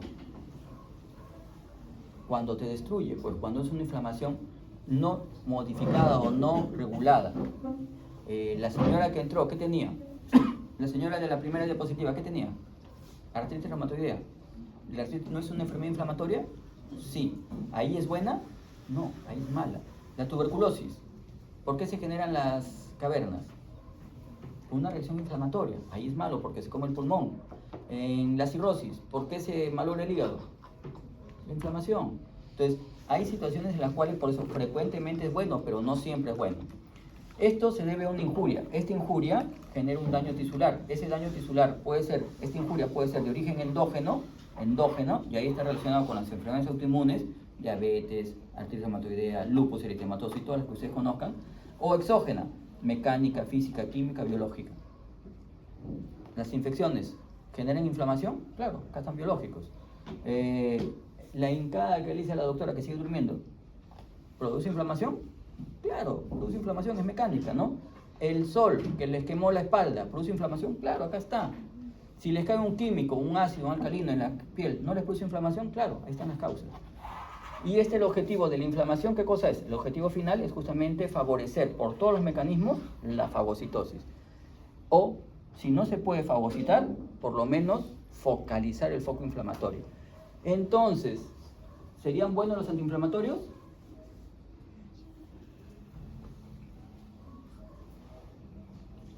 ¿Qué voy a hacer con antiinflamatorio? ¿Ir en contra de esto? ¿Serían buenos? Sí, pues, porque estoy hablando que hay algunos que no son beneficiosos y en eso son buenos los antiinflamatorios, ¿ya? Ligado a reparación celular, y ya les había dicho que era por regeneración, reparo el tejido, tal cual era el inicial, o cicatrizo, reemplazo el tejido por un tejido colágeno. Y esto clínicamente tiene los signos que ya hemos visto. Esa es inflamación, sencillo de saberlo. ¿Con qué enfermedades se relaciona? Acá hay un grupo de enfermedades con las que se relaciona. ¿Qué son los AINES? Un conjunto de fármacos, como habíamos visto, que tienen una acción igual, pero tienen diferentes grupos funcionales. Estos no son los esteroideos, pertenecen a grupos, no pertenecen a los opioides, tampoco son esteroides ni son opioides, y actúan siempre haciendo el mismo mecanismo de acción, todos hacen lo mismo. Entonces, por eso es que se llaman AINES todos, a pesar de que son estructuras químicas diferentes, que las pueden ver acá, ¿no es cierto? Hay diferentes familias. Tiene los salicilatos, derivados de ácido propiónico, pirazolónicos, paraminofenoles, paracetamol, derivados del ácido acético, antralínicos, enólicos, los COPSID. Y acá los tienes los representantes, ¿no? Dentro de los derivados de ácido propiónico, naproxeno, ibuprofeno, ketoprofeno. Dentro de los salicilatos, el más conocido, el ácido acetilsalicílico, ¿no es cierto? La aspirina. Dentro de los ácidos enólicos, el meloxicam. El primero que salió fue el piroxicam, muy gastroadhesivo. Después se fue sacando el meloxicam, el tenoxicam, que son casi selectivos. Después salieron los que serían primero salieron los paraminofenoles, es el paracetamol o acetaminofén, que es lo mismo. Los derivados de los ácidos fenilacéticos, diclofenaco, el más conocido. Estos también son buenos, la nimesulina es casi selectivo, se usa mucho en pediatría, ¿ya? Sulfonamínicos. Y acá tenemos las sulfonas, el rofecoxib, el toricoxib, y lo que sería también, como esto pertenece a diaril heterocíclicos, tenemos el celecoxib. Todavía tenemos en el mercado el celecoxib, que es un selectivo, es un coxib selectivo, muy bueno, tiene muy buenas indicaciones, casi no tiene, tiene mucho RAN, tiene muchas contraindicaciones, pero casi no tiene gastroadhesividad, a diferencia de estos que sí pueden tener alteraciones digestivas. De estos de acá, estos son los que uno salió, el rofecoxib salió en su momento muy vendido en el mercado, ¿no es cierto? En el 2004, creo que salió 2006, si no me equivoco. Merck Charan 2 sacó rofecoxib con el nombre Vioxx o Vioxx. Venía en 50 miligramos, era la panacea. Este salió primero, este salió después, pero dicen que este superó en este, de lejos lo superó. Era la panacea. ¿Te duele el pelo? Toma rofecoxib, ya Vioxx. Y salieron los estudios después de 5 años y el fármaco se tuvo que retirar porque lo que generaba es derrames cerebrales y problemas cardíacos, infartos, en pacientes que tenían toma crónica. Y habitualmente cuando salió rofecoxib, Vioxx, todos tenían problemas crónicos, todos tomaban por todo, ¿no? Los médicos abusamos, incluyéndome, ¿no? Cuando salió, como se puso de moda, ¿te duele el pelo? Vioxx, lo máximo, no causa gastritis, está demostrado que no genera efectos adversos, hay que tener cuidado si tienes un poquito de problema renal. ¿Tienes renal? No, bacán, toma, se acabó. Y después de eso vino el problema, no todos los que vemos recetados rofecoxib tuvimos problemas. El que sigue acá, el toricoxib, es la Arcoxia, que todavía sigue, 30, 60, 90, 120 miligramos, que sigue siendo una buena alternativa. Es de la misma familia del otro, pero según estudios a largo tiempo todavía no han reportado efectos como los que generaba el otro, ¿no? Y si tú te das cuenta, la estructura química es muy parecida, pero hay ciertos factores que le cambian la agresividad. Bien, seguimos con lo que sería, esto es más o menos la cascada de la fosfolipasa, para que lo entiendan. ¿Qué cosa es la fosfolipasa? Es este ácido de acá, este es el ácido araquidónico que viene de los fosfolípidos de membrana. La fosfolipasa es la enzima que rompe y de ahí sigue el camino de lo que sería La ciclooxigenasa son oxigenaciones que le hace para generar lo que sería los prostanoides y los tromboxanos U2 y las prostaglandinas y la prostaciclina. Y cada uno tiene sus efectos de acuerdo al órgano donde quieren que actúe. Esta es la COX, ¿ya? Acuérdense de la COX, es muy importante. ¿Cuáles son sus funciones? Produce prostaglandinas que en el epitelio estomacal protege el epitelio gástrico, mantiene el flujo sanguíneo renal, agregación plaquetaria, migración de neutrófilos, a nivel del endotelio vascular también tiene protección. El bloqueo de la COX-1 es responsable justamente de los efectos adversos, ¿no? Entonces, tengan cuidado con esto. Miren, esto muy importante, el mantenimiento del flujo renal y la protección del epitelio gástrico dependen de la COX-1. Son productos homeostáticos de prostaglandinas. Chicos, no indiquen AINES por las puras. Tenía un paciente que usaba diclofenaco por cualquier cosa, inyectable. Terminó muriendo por insuficiencia renal. ¿Correcto? No usen antiinflamatorios. Miren lo importante que es, por eso les he puesto este diapositivo intencionalmente. Para que no se olviden. No es la gastritis, pero el riñón no lo recuperas. Y la COX-2 es la que va a inducir justamente todos los procesos inflamatorios. Y aquí es donde yo tendría que trabajar con el efecto terapéutico. Pero tengan cuidado que la COX-2 también es homeostática en el hipotálamo y también es homeostática en el riñón. Tengan cuidado con la COX-2. Entonces, si tienes una falla renal, no uses inhibidores COX-2 selectivos. El heterocoxib, me refiero. O el celecoxib. Esto de acá son los targets que ya los conocemos. Ya podemos saber cómo trabajar lo que sería justamente lo que es el manejo del dolor. ¿Cómo manejaríamos el dolor? Si es por la inflamación, manejamos lo que sería la COX y bloqueamos todas las prostaglandinas, pero de preferencia la COX-2, y bajamos todo a nivel periférico. Y si es a nivel central, ¿qué tendríamos que modificar? ¿Se acuerdan? ¿No se acuerdan? ¿Qué modifican para manejar el dolor a nivel central? Concentraciones de norepinefrina, concentraciones de serotonina, concentraciones de lo que sería los opioides, ¿no es cierto? Manejan las concentraciones a nivel de lo que es la médula espinal en los receptores, los MOR, los MU. Entonces, todo ese mecanismo de acción es el que ustedes ya conocen porque ya hemos visto el tema en las diapositivas anteriores. Estos son dos criterios que te llevan a lo que hemos estado conversando sobre la inflamación, igual que este de acá, que también te lleva el tema de lo que es la inflamación. Ya es la cascada que hemos visto, pero ya agregadas con todo lo que serían los mediadores químicos, ¿no? Ya que ustedes, eso es más fisiología, que ustedes la conocen mejor que yo, espero. Bien, vamos a ver un poquito los opioides, ya, indicaciones, dolor agudo y crónico, pero siempre manejo dolor severo, no responde a otros analgésicos. Dolor oncológico es la indicación más precisa del opioide en pacientes con cáncer terminal. Dolor postoperatorio sí se puede utilizar, pero hay que tener cuidado mucho con las reacciones adversas. Cuidados paliativos, alivio del dolor en pacientes con enfermedades terminales. O sea, a este paciente le das calidad de vida, no le estás dando analgesia para que se cure, ¿no? Y dolor en enfermedades terminales, manejo el dolor severo en condiciones de avanzadas que no responden a otros tratamientos. Eventos adversos, náuseas, vómitos, ya les dije, estreñimiento, ya lo vimos, somnolencia, lo vimos, depresión respiratoria, que sería el más severo, en fases agudas, en dosis altas. Cuando tú manejes opioides en dolor agudo intenso, ten cuidado con la depresión respiratoria. Que se estriña, que vomite, que tenga náuseas, esto me interesaría si es que está descompensado hemodinámicamente. Pero esto me va a competir, lógicamente, si es que el paciente viene con un trastorno respiratorio, paciente con ESPO, paciente con asma, paciente que ha tenido trauma torácico, que viene por dolor intenso, no le pongas esto, pues no, lo vas a matar, o lo vas a terminar de matar. Criterios clínicos. Tengo que hacer una historia buena, completa, ¿no es cierto? Vamos a ver las características del dolor, que es lo que vimos al inicio, evaluar comorbilidades y qué medicamentos está tomando, y ver en el monitoreo justamente lo que sería la efectividad del tratamiento y vigilar lo que serían los efectos adversos, y dentro de ellos, el respiratorio. En crónicos, tolerancia y dependencia. Lo vimos en la primera clase. ¿Qué cosa es la tolerancia? La misma dosis. Para conseguir el mismo efecto requieres aumentar más dosis. Ya la misma dosis no genera efectos, ¿ya? Pero en procesos crónicos, a diferencia de la taquifilaxia que es en tratamientos agudos. Y la dependencia física o psíquica depende justamente ya de un factor de acostumbramiento. Y ese es un factor que se va a dar en todos los pacientes terminales. Y finalmente al paciente, ¿qué va a pasar? Como tú le vas a empezar a dar para generar el efecto analgésico, cada vez más dosis por la tolerancia, y o por la dependencia, lo que lo vas a llevar es a depresión respiratoria. Y ahí viene el riesgo con estos pacientes, ¿no? Los crónicos no mueren por el cáncer, no mueren por el dolor, pueden morir por la complicación que genera el fármaco.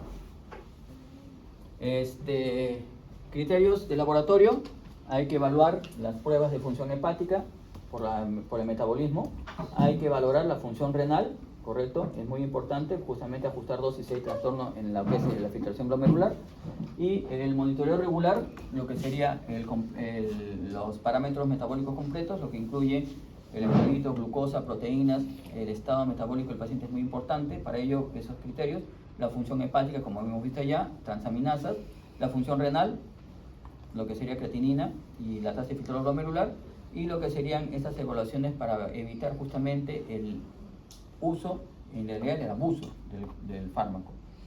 ¿Ya? Entonces hay que tener bastante cuidado para que vean que no es tan sencillo dar un opioide.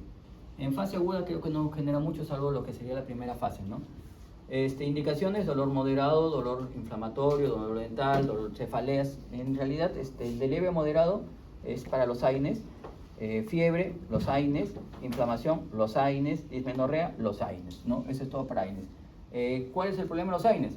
Los AINES tienen un montón de mira, gastrointestinales, a la cabeza las úlceras o la gastritis, cardiovasculares, hipertensión arterial, lo que conversábamos, esta paciente que estaba tomando un AINE y que tenía dolor, ¿no? La paciente del caso inicial. Insuficiencia renal aguda, acuérdense, se lo he puesto en la diapositiva anterior. Hematológicas: anemia plástica, trombocitopenia, granulocitosis. A nivel hepático: hepatitis, elevación de enzimas. A nivel de cutáneas, hay rash, reacciones alérgicas, Steven Johnson, reacciones alérgicas por anafilaxia, asma inducida por AINES, lo que estaba conversando su compañera cuando entró hoy día a la clase. Ella no entendía por qué cuando tomaba ibuprofeno se le genera el asma, ¿no? Le genera mayor distrés respiratorio. ¿Y es por qué? Porque cuando tú das un AINE, acuérdate que tú tienes dos cascadas. Tienes la cascada de la LOX y la cascada de la LOX. Tienes 4 cascadas, pero 2 que me interesan. La de la LOX, que te lleva a formar leucotrienos, y la de la COX, que te lleva a formar prostanoides y tromboxanos. Cuando tú das un AINE, bloqueas la COX, y todo el ácido araquidónico se va a ir a la LOX. Y la LOX genera leucotrienos, y los leucotrienos generan 1000 veces más broncoespasmo que la histamina. Y eso explica el asma inducido por AINES. Es más frecuente que sea inducido por aspirina y se llama asma inducido por aspirina, pero en realidad es asma inducido por AINES. Neurológicas: mareo, cefalea, somnolencia, tinnitus, visión borrosa. ¿Ven cuántos RAN tiene? Desde los menos importantes hasta los más importantes, los AINES. Cuidado con los AINES. Criterios clínicos: bueno, igual, historia clínica, ver los antecedentes. Si tienes factores de riesgo cardiovascular o gastrointestinal, tienes que tomar con pinzas si vas a darlo o no, y con morbilidades. Vigilancia igual, muy importante estos efectos adversos gastrointestinales, los efectos cardiovasculares, hipertensión y el riesgo de infarto, aunque tengan cuidado, cuando hablo de infarto a veces malentienden esto y dicen: oye, ¿y la aspirina no se da para prevenir esto? La aspirina no es del todo para prevenir esto, sino es para prevenir la agregación plaquetaria, ¿correcto? No se da a dosis analgésicas antiinflamatorias, se da dosis antiagregantes, por eso es que no tiene ese efecto. ¿Ya? Igual, para valorar, y sigues con la historia clínica, pruebas de función hepática, renal, porque es ahí donde va a afectar más, y el monitoreo con las pruebas de función hepática y renal y las pruebas sanguíneas, hemograma. Bien. Esta es la que empezamos conversando al inicio, la escalera analgésica, y ahora sí ya lo podemos conversar con más tranquilidad. Hay una escalera que estos son los 3 escalones. Primer escalón: analgésicos no opioides, AINE, paracetamol, metamizol. Segundo escalón: de acuerdo a intensidad dolorosa, aunque no baje el dolor, opioides débiles, codeína, hidrocodeína, tramadol. Puede asociarse con fármacos de la primera parte. Y en el tercer escalón, los opioides potentes: morfina, fentanilo, oxicodona, el que estaba recibiendo la paciente, oxicodona, metadona, buprenorfina. Puede asociarse a fármacos del primer escalón en determinadas situaciones. Esta es la escalera analgésica, ¿ya? Hay otra. Esta es una escala para evaluación del dolor agudo, ¿no es cierto? Ya en donde te ponen las caritas y te dicen desde el sin dolor hasta el dolor intenso, ¿no? Y te dicen: oye, ¿cómo te duele? ¿En qué carita te pones tú? Y este es muy subjetivo, ¿no?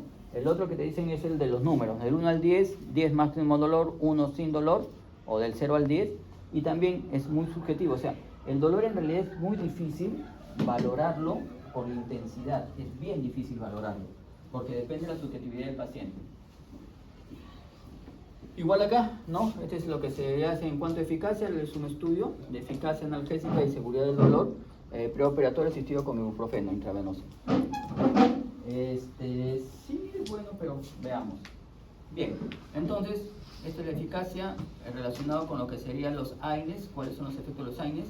Ahí lo tienen todos los efectos de los AINES, ¿no? Los AINES son analgésicos, antipiréticos, antiinflamatorios, antiagregantes plaquetarios y uricosúricos. Este me sirve para la gota. ¿Ya? Todos estos efectos tienen todos los AINES, con mayor o menor intensidad. Los AINES tal cual son eminentemente antiinflamatorios, pero por ejemplo el paracetamol es más analgésico, antipirético, casi no es antiagregante, casi no es uricosúrico. Por ejemplo, el metamizol es analgésico, antipirético, no es antiinflamatorio, no es antiagregante, no es uricosúrico. Entonces, cada AINE tiene uno más potente que el otro. La aspirina, por ejemplo, el ácido acetilsalicílico es más antiagregante, pero para ser antiinflamatorio y analgésico necesita dosis muy altas, que ya son gastrolesivas. Por eso es que no se usa mucho ya como analgésico ni antiinflamatorio la aspirina. ¿Ya? Los efectos terapéuticos son los mismos que acabamos de conversar. ¿Ya? Ya hay que tener cuidado con lo que sería los COX relacionados con la seguridad gástrica. Eso sí es muy poco efecto. Indicaciones de los AINES, todo lo que ven ahí, ya los hemos revisado anteriormente. Y tenemos lo que sería artritis reumatoidea, lo que tenía la paciente, ¿no? Y acá hay más. Estábamos con la época del dengue, ¿no? En el dengue empezaron a dar AINES y dijeron que no se daba. ¿Sí se da o no se da? ¿Qué opinan? Dime. ¿Sí? Se está demostrando, hay muchos estudios que están metiéndose justamente. El Alzheimer, ¿sabes que se da por una... a nivel de la neurona tenemos una proteína que es precursora justamente de amiloide, y esa proteína es rota por unas enzimas, pero la rompen en pedazos exactos que lo pueden depurar el sistema nervioso. Cuando uno va pasando ese proceso, esas enzimas mutan y empiezan a romperse. En lugar de romperlas así, las rompen así. Y al ser más grande ese fragmento proteico ya es depurado y empieza a almacenarse, empieza a generar inflamación. Y es por eso que como genera inflamación, un movido inflamatorio, el antiinflamatorio dicen que te sirve incluso para prevenir el Alzheimer. ¿Ya? Pero acuérdate que es riesgo-beneficio. Úlceras, problema renal. Entonces, yo voy a estar sin Alzheimer, pero me voy a morir por la úlcera o me voy a morir por la insuficiencia renal. Entonces, por eso es que se están probando como terapias, incluso algunos preventivos. E incluso también hay estudios que dicen que tienen que ver con lo que sería la disminución de en los pacientes que tienen antecedentes de cáncer colorectal, que forman pólipos y que después generan inflamación. El uso de ibuprofeno, el uso de un AINE disminuye eso y disminuye la probabilidad de cáncer. Pero también te juega los otros riesgos, ¿no? O sea, el riesgo-beneficio. Si tú no tienes antecedentes familiares de cáncer ni de Alzheimer, no te arriesgues. Pero si tienes antecedentes fuertes de cáncer de colon, ya, entonces ahí tendrías que ver los riesgos-beneficio. Hay estudios que te dicen, busca, hay estudios muy bonitos que dicen que te previenen.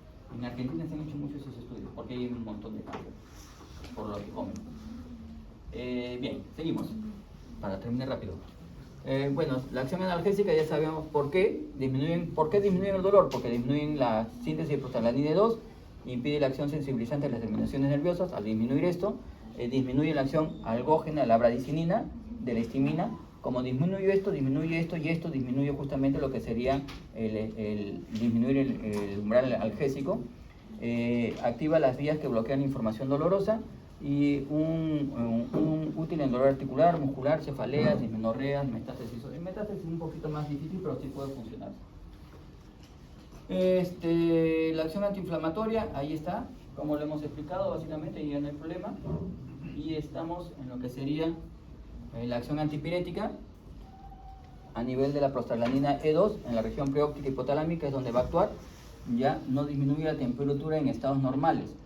Esto es importante, ¿no? O sea, no es que si yo tuviera una inflamación sin fiebre y tomo un antiinflamatorio, entonces si no generara este efecto, yo tendría hipotermia. Pero solo va a actuar cuando tú tienes fiebre. nada más, a nivel de la prostaglandina 2. Cuando tú tengas fiebre, ahí va a actuar y por eso es que no te genera hipotermia cuando no tienes fiebre y tomas antiinflamatorios. Esto es justamente lo que sería el efecto antiplaquetario. En las plaquetas el efecto es muy interesante porque justamente tiene que ser con la formación de tromboxano A2.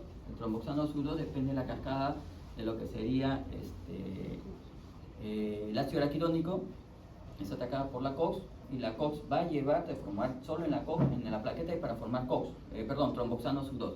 Y como bloqueo la COX, no se va a formar el tromboxano A2, por lo tanto no había agregación plaquetaria. Estudios dicen que basta con 81 miligramos para tener ese efecto. El efecto uricosúrico tiene que ver justamente acá relacionado con lo que sería AINES, que bloquean justamente este paso, ¿no? Acuérdate que normalmente se da este paso, ¿no? Ácido de los uratos van a pasar a la parte tubular y lógicamente la parte tubular van a ser eliminados, ¿ya? Pero si se bloquea esta secreción, ¿no es cierto? Ya, la aspirina, por ejemplo, retiene justamente, genera retención de ácido úrico, y lo que va a pasar en realidad es que lo que yo necesito es que esto salga más, ¿no? Uricosúrico, que esto vaya. Acuérdate que la gota, ¿por qué se genera la gota? Por la condensación del ácido úrico en articulaciones distales, la podagra, ¿no? En el dedo gordo del pie. Entonces, si yo boto más ácido úrico, voy a disminuir la reabsorción del ácido úrico, esto se va a tener que eliminar, ¿no? La reabsorción se disminuye, se va a eliminar más. Ese es un mecanismo que se da con los AINES. Hay AINES específicos, mucho más específicos para esto, y que tiene que ver más con lo que serían los efectos. Pero tú podrías ponerle en un paciente gotoso cualquier AINE, como efecto analgésico muy bueno y como efecto uricosúrico también. Estas son reacciones de hipersensibilidad que están relacionadas con los AINES, ya, vamos a ir pasándolas. Para ver lo que sería, la gastrolesión, ¿por qué se da? Acuérdate, sí lo vimos al inicio, las prostaglandinas tienen un doble factor. Por un lado, estimulan lo que sería la formación de la barrera gástrica y por otro lado disminuyen la secreción por las células parietales de ácido. Entonces, disminuye el ácido y sube la barrera mucosa gástrica, entonces el efecto protector es evidente. Si tú bloqueas la COX, ¿qué va a pasar? El efecto de formación de barrera mucosa gástrica disminuye y disminuye la inhibición de la formación ácida. Entonces hay más ácido y menos barrera mucosa gástrica. El efecto de la lesión es evidente. Por eso es que se relaciona con la gastritis. Esto también es importante, no se olviden las interacciones, ¿no? Fármacos, AINES más diuréticos, inhibidores de enzima, voy a ir disminuyendo el efecto. Por eso es que le decía que algunos fármacos antihipertensivos tienen que ver justamente con lo que sería la disminución de sus efectos si lo usas con AINE. La paciente usaba enalapril, no es uno de estos, pero disminuye un poco el efecto. Estos tienen que ver con lo que son justamente los AINES con fármacos, ¿no? Y cuál va a ser el riesgo. AINE más alcohol, por ejemplo, aumenta el riesgo de hemorragia gástrica. AINE más antibióticos inolonas, ¿no? Aumenta el riesgo de convulsiones. AINES más anticoagulantes, riesgo de hemorragias. AINES más haloperidol, somnolencia intensa. AINES más sulfonilurias, efecto hipoglicemiante marcado. AINES más, y así pueden ver, ¿no? AINES con fenitoína. Entonces, esas interacciones también son importantes que las conozcan. Y de aquí empezamos ya lo que serían las características de cada uno de los fármacos, sea AINES o sean opioides fuertes y débiles, ¿ya? Entonces, aquí lo que vamos a ver justamente ya una parte más desde el punto de vista, creo que ya farmacológica, farmacodinámica, ¿no? Empiezan con la aspirina, ¿no? O sea, el ácido acetil salicílico es un saliciliato. Como ácido, tiene que absorberse un medio ácido, acuérdense mejor. Absorción rápida, se absorbe rápidamente en el estómago porque es ácido, lógicamente, ¿no? Y en la parte superior del intestino delgado. Distribución amplia por tejidos a través de la barrera hematoencefálica y la placenta, metabolismo en el hígado. Eliminación se excreta principalmente por riñones. En cuanto a su mecanismo de acción, bloquea la COX, no es específico, tiene un efecto antiplaquetario muy bueno. Efectos gastrointestinales, hematológicos, renales, hipersensibilidad, tinnitus, entre otros, ¿no? Síndrome de Rey en niños, esto es importante. Cuando tengas un niño que tiene una infección viral, cuidado, no le vas a dar aspirina. En realidad, como insisto, la aspirina ya no se usa en realidad como AINE ni como analgésico por justamente todos los RAN que tiene. Más se usa como antiagregante. Alergias salicilatos, úlcera péptica activa, hemofilia y otros trastornos de la hemorragia, y lo que sería en niños y adolescentes con fiebre por riesgo de síndrome de Reye tampoco se puede dar, y en insuficiencia renal tampoco. ¿Ya? Esas serían las contraindicaciones más relevantes de la clínica. Tengo lo que sería los Coxib, acá el Celecoxib, que es el que tiene más años en el mercado. Este es un selectivo, un COX-2 selectivo.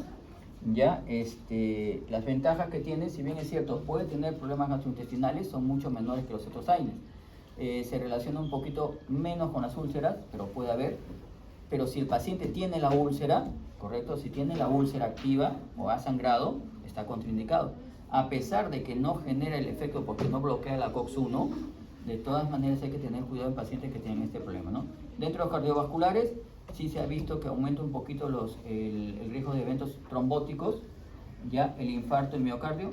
Esto está relacionado con pacientes que reciben por crónico, tratamiento crónico, artritis reumatoidea, en fin. Y los renales, retención de fluidos, edemas, hipertensión, insuficiencia renal. Hipersensibilidad es rara, pero sí se está presentando con estos y los demás trastornos relacionados con los otros AINES. El acetaminofén o paraminofenol es el que les comentaba que hay que tener bastante cuidado en su metabolismo, ¿no? El metabolismo es hepático, principalmente en el hígado, conjugado por ácido glucurónico y ácido sulfúrico. Una pequeña fracción se metaboliza en un compuesto reactivo, el NAPQ. Este de acá es el que justamente genera lo que sería la lesión del hígado. Esto de acá es lo que destruye el hígado. Entonces, pero esto de acá es rápidamente, como ven acá, conjugado por el glutatión. Entonces, cuando yo tengo las cantidades normales de este producto, de este metabolito, ¿correcto? Lo que va a pasar es que el glutatión lo va a inactivar y no pasó nada. Pero eso se da a dosis terapéuticas por día y a cortos días. Si tú das dosis terapéuticas o subterapéuticas por muchos días, el glutatión se acaba y esto empieza a hacer daño, ¿correcto? O sea, por eso es que se da no más de 5 días, 4 días idealmente, no más puedes dar, y a dosis terapéuticas. No puedes tomar mucho por día tampoco. Ten cuidado con esta formación. Esta es la que me generó la dermatitis, por ejemplo. Bueno, de acá el mecanismo de acción es el mismo, COX, ya, el mismo efecto, pero este de acá tiene muy poco efecto antiinflamatorio, tiene más efecto analgésico, no es muy buen analgésico, pero efecto analgésico, y efecto antipirético también es bueno. Igual, la hepatotoxicidad a la cabeza, importante, ¿no? Y bueno, las reacciones cutáneas y otras. En cuanto a lo que sería contraindicaciones, la enfermedad hepática, el alcoholismo crónico, porque se está dañando el hígado, y la insuficiencia renal de todas maneras tiene que ser contraindicaciones. Tengo lo que sería el naproxeno, quizás es uno de los antiinflamatorios más usados. El naproxeno, COX no selectivo, COX-1 y COX-2 disminuye, tiene los mismos efectos de los AINES, tal cual, ya, aunque algunos dicen que no es tan gastrolesivo, diría que sí. Igual, en presencia de úlcera, en presencia de hipersensibilidad, en lo que sería asma, ¿no es cierto?, urticaria, rinitis, hay que tener bastante cuidado en su administración. Problemas cardíacos y renales igual que los otros AINES. Tenemos lo que sería el ketoprofeno. Tiene un efecto más analgésico, pero no deja de ser AINE, ¿correcto? No deja de ser AINE, entonces tengan cuidado, ¿ya? Por ejemplo, ustedes ven dolor leve a moderado, un efecto más analgésico tiene, pero no deja de ser AINE. Si no deja de ser AINE, sus efectos AINE se mantienen igual. Este también es no selectivo COX-1, COX-2, igual tienen las mismas indicaciones de los otros AINE. La úlcera, la insuficiencia renal, problemas cardíacos, no se puede administrar. Tienes lo que sería el fenoprofeno, igual, ¿no es cierto? Esto también tiene un poco de efecto más analgésico, sigue siendo AINE por si acaso, es igual COX-1, COX-2, no es selectivo, los mismos efectos RAM, ¿correcto? Igual lo que tendrías que cuidado con los problemas digestivos, con los problemas hepáticos y con lo que sería la insuficiencia renal. Son lo mismo, casi todos manejan el mismo sistema. El diclofenaco, quizás, sí, este tiene un efecto antiinflamatorio y analgésico muy bueno, ¿ya? Y también se hizo un estudio en niños que tiene un efecto antipirético bueno también, ¿ya? Entonces tiene un buen efecto analgésico, tiene un efecto muy bueno en lo que sería también la dismenorrea. Muchas de las señoritas que tienen dismenorrea toman ese también. También es no selectivo, aunque en el Goodman dice que es tiene preferencia selectividad sobre el COX-2, pero no es selectivo, ¿ya? Hay una preferencia sustancial más del COX-2, pero no es selectivo, igual insisto. Igual los trastornos, al no selectivo, igual los mismos efectos adversos que tiene, ¿no? Y en cuanto a las indicaciones, sigue siendo la misma, ¿no? Lo que sería el asma, lo que sería los problemas digestivos, los problemas renales y también los problemas hematológicos. Cuidado con eso. La insuficiencia renal te lleva muy rápido El ácido mefenámico, este es el que usan las damas, más el ácido mefenámico, ¿no? Para la dismenorrea, la menorragia, ¿no? El Ponstan, el Ponstan, ácido mefenámico. Es un AINE, ya, este de acá no es selectivo tampoco, tiene un efecto un poco más analgésico y antiinflamatorio, pero igual tenemos las mismas contraindicaciones, hay que tener bastante cuidado con eso. Tenemos lo que sería el ibuprofeno, el súper conocido, muy utilizado ibuprofeno que se le da en niños. El diclofenaco también se usa en niños, actualmente se está usando, pero el ibuprofeno creo que es el que más se usa, ¿no? El dolor oral que lo conocen creo más. Igual no es selectivo, tengan cuidado, no es un AINE selectivo, pero tiene efectos adversos que son un poco más controlados, pero son un poco severos, pero no son muy frecuentes, es lo bueno, ¿ya? Pero igual tienes que tener las mismas contraindicaciones que tienen con los otros, ¿no? Historia de asma, alergia lógicamente a cualquier AINE, pacientes con la triada asma, rinitis o sin poliposis nasal, intolerancia al ácido acético. Igual al acetil salicílico, perdón. Igual hay que tener bastante cuidado con lo que sería el tema de las úlceras acá. No es muy frecuente, pero sí hay que cuidarlo. Indometacina. ¿Algo? La indometacina quizás es el AINE, uno de los primeros AINEs que salió. Yo he llegado a indicar indometacina, pero este de acá es muy gastrolesivo, bien gastrolesivo. Entonces la indometacina casi no se indica mucho, ¿ya? ¿No se usa para ginecología? Sí, o sea, ya está más restringido. En realidad tú podrías usar cualquier AINE, ya lo vamos a ver cuando, o no sé si en práctica o en teoría, lo vamos a ver justamente, que se usa justamente como tocolítico, ¿ya? Pero ten cuidado que depende de la edad gestacional, porque como AINE también te cierra el ductus arterioso. Entonces tiene 32 semanas para arriba, 32 o 36 semanas para arriba se puede utilizar, antes no, porque cierras el ductus arterioso. Entonces sí se puede utilizar, ¿ya? Pero ya no lo uso como AINE, lo uso como tocolítico, ¿te das cuenta? O sea, ¿por qué? Porque es muy gastrolesivo, se ha retirado en realidad mucho, ¿ya? Por eso es que tú lo ves acá, se usa como analgésico, antiinflamatorio y antipirético, indicado en el tratamiento de enfermedades reumáticas y crónicas y la gota. Pero en realidad hay mejores que yo a ellos no lo indicaría. Igual, acuérdate que es nada selectivo en realidad, indometacina. Tienes el otro que sería el ketorolaco. Funciona más como analgésico, muy poco AINE, pero también es un buen analgésico, ¿no? Usa como analgésico, antiinflamatorio, antipirético casi no, pero sí tiene indicaciones, indicado principalmente para el tratamiento del dolor agudo y moderado. Por eso el efecto más es analgésico como te decía. Igual las mismas reacciones adversas, no es selectivo, y evitar su uso en pacientes con úlcera péptica, con antecedentes de hemorragias. Yo hice un estudio con el ketorolaco justamente por este tema de las petequias, ¿no? Te genera petequias cuando usas un poco más de la dosis habitual. Yo hice el estudio en pacientes postquirúrgicos de traumatología en una clínica y empecé, en mis épocas mozas, el paciente postquirúrgico traumatológico le duele mucho. Es lógico, por el dolor postquirúrgico traumatológico quizás es uno de los más dolorosos. Y lo que yo empecé a hacer es, ni bien sale de sala, le pasaba una infusión, un bolo de ketorolaco endovenoso, de ahí le ponía en infusión ketorolaco en la vía, en el cloruro le diluía, y con eso mantenía el dolor. Y yo dormía tranquilo toda la noche.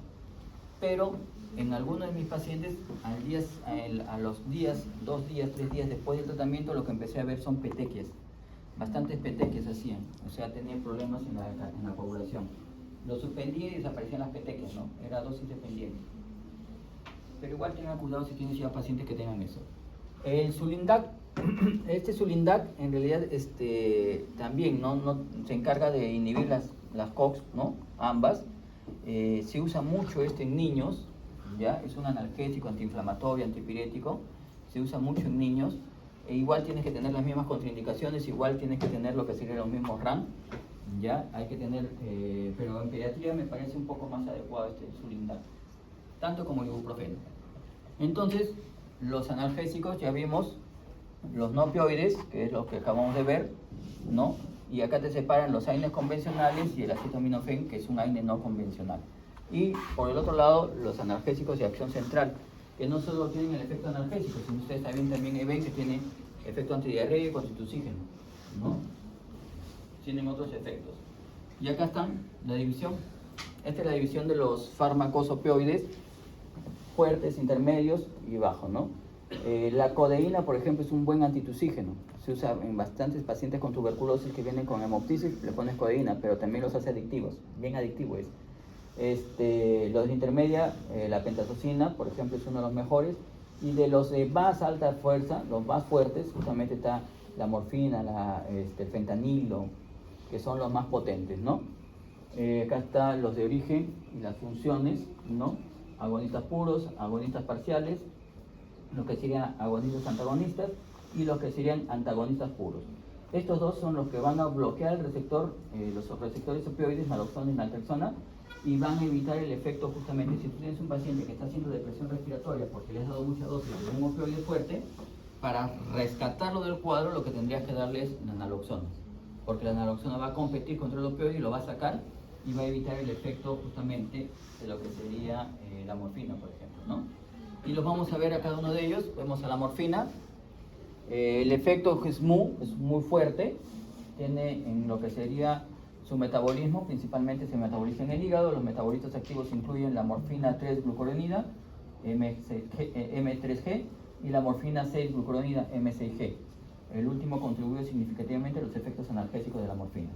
La eliminación por metabolitos se excreta principalmente por los riñones. La vida media de eliminación es de aproximadamente 2 a 4 horas en adultos sanos. El mecanismo de acción ya lo conocemos, es un efecto muy fuerte, actúa a nivel central, en el sistema nervioso central. El efecto respiratorio deprime el centro respiratorio en el cerebro, reduciendo la sensibilidad a los niveles de dióxido de carbono en sangre. Este es el mecanismo, ¿no? O sea, acuérdate que para que tú respires necesitas concentraciones de dióxido de carbono. En realidad necesitas lo que sería la concentración de hidrogeniones. Y este disminuye el efecto de los quimioreceptores, en los quimioreceptores centrales de la concentración de dióxido de carbono. Y al disminuir eso, disminuyes la rampa inspiratoria.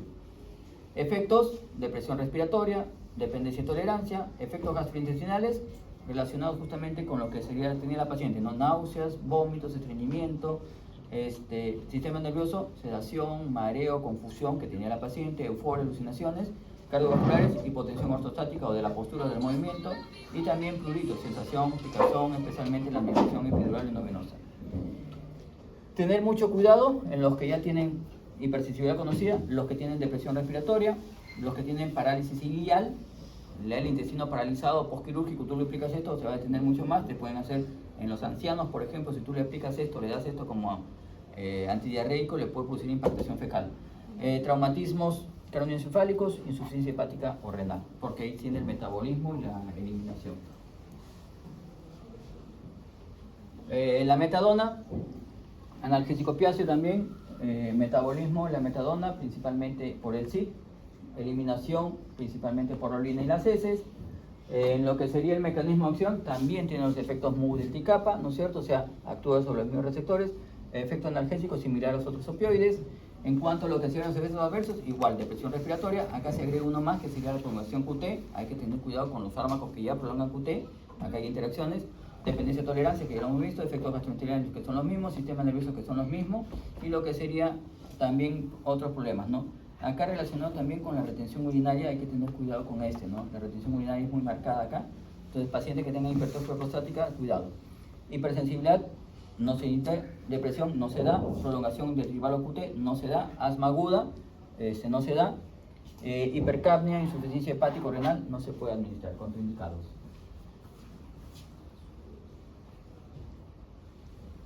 Tienes el fentanilo, analgesia en cirugía. Esto es mucho para cirugía, manejo dolor crónico y severo, dolor agudo severo y sedación en UCI. Quizás es uno de los que más se usa en UCI y en cirugía. El fentanilo lo ponen en salas de operaciones. Acuérdense, el metabolismo hepático, sí, Eliminación, acuérdate también que es por orina y en pequeñas cantidades, por lo que sería es excretada sin cambios. En cuanto a lo que es el efecto analgésico, MU, el efecto analgésico proporciona analgesia profunda y rápida, es muy bueno para eso. Ese efecto sedante también se puede utilizar, puede producir sedación y euforia. Los RAM, depresión respiratoria, sigue la cabeza, dependencia y tolerancia como efecto, los efectos digestivos, los efectos del sistema nervioso central, y acá se agrega lo que sería la bradicardia, la depresión cardíaca, rigidez muscular, particularmente con dosis altas, administradas rápidamente por vía endovenosa. Igual las contraindicaciones, depresión respiratoria, lo que serían obstrucción intestinal y gestación. Si administras en gestantes, el niño puede salir con dependencia, o sea, adicto al opioide. Oxicodona, este es el que tomaba la paciente, finalmente. Dolor agudo y crónico, dolor postoperatorio, dolor crónico, severo no oncológico, y hay formulaciones de liberación prolongada también. Entonces, acá en ninguno de estos está el dolor de la señora. Metabolismo hepático, sí. Eliminación principalmente por la orina. Mecanismo de acción es MU. Efecto analgésico, es un muy buen analgésico, ¿no es cierto? Contraindicaciones, la depresión respiratoria, genera tolerancia y dependencia, efectos gastrointestinales, que todos son los que tenía la señora, los sistemas nerviosos, todo lo que tenía la señora, ya genera retención urinaria, miosis y también constricción de la pupila, la miosis, ¿no? Hipersensibilidad a la oxicodona, depresión respiratoria no se puede dar, asma no se puede dar, hipercapnia, asma con hipercapnia no se puede dar, obstrucción intestinal no se puede dar, y hay que tener cuidado con el uso del uso concomitante con los MAO, con los inhibidores de la monoaminoxidasa. Estos son los efectos que tenía la paciente. Entonces las preguntas ahí están resueltas en el caso clínico. Tengo lo que sería la mepiridina. La mepiridina en realidad es un analgésico también muy bueno para problemas de la vía lisa, quizás uno de los mejores, ¿ya? En lo que es el músculo liso, la vía lisa, el músculo liso, metabolismo en el hígado, el mecanismo también es MU, ¿no es cierto? MU, ahí está, ¿no? Puro. Efectos, bradicardia, hay que tener cuidado en los pacientes que tengan alteración circulatoria, hay que tener cuidado también en los que tengan depresión respiratoria, puede generarte problemas neurológicos también, y acá están las contraindicaciones, ¿no? Niños menores de 6 meses, insuficiencia renal grave, insuficiencia hepática grave, feocromocitoma, depresión respiratoria, coma, aumento de la presión intracraneal, daño cerebral, intoxicación etílica aguda, delirium tremens, estados convulsivos, concomitantemente uso con IMAUs, no selectivos, y los selectivos, agonistas y antagonistas morfínicos, y cuando existe el riesgo de hilio paralítico. Entonces tiene mucho más contraindicaciones esto.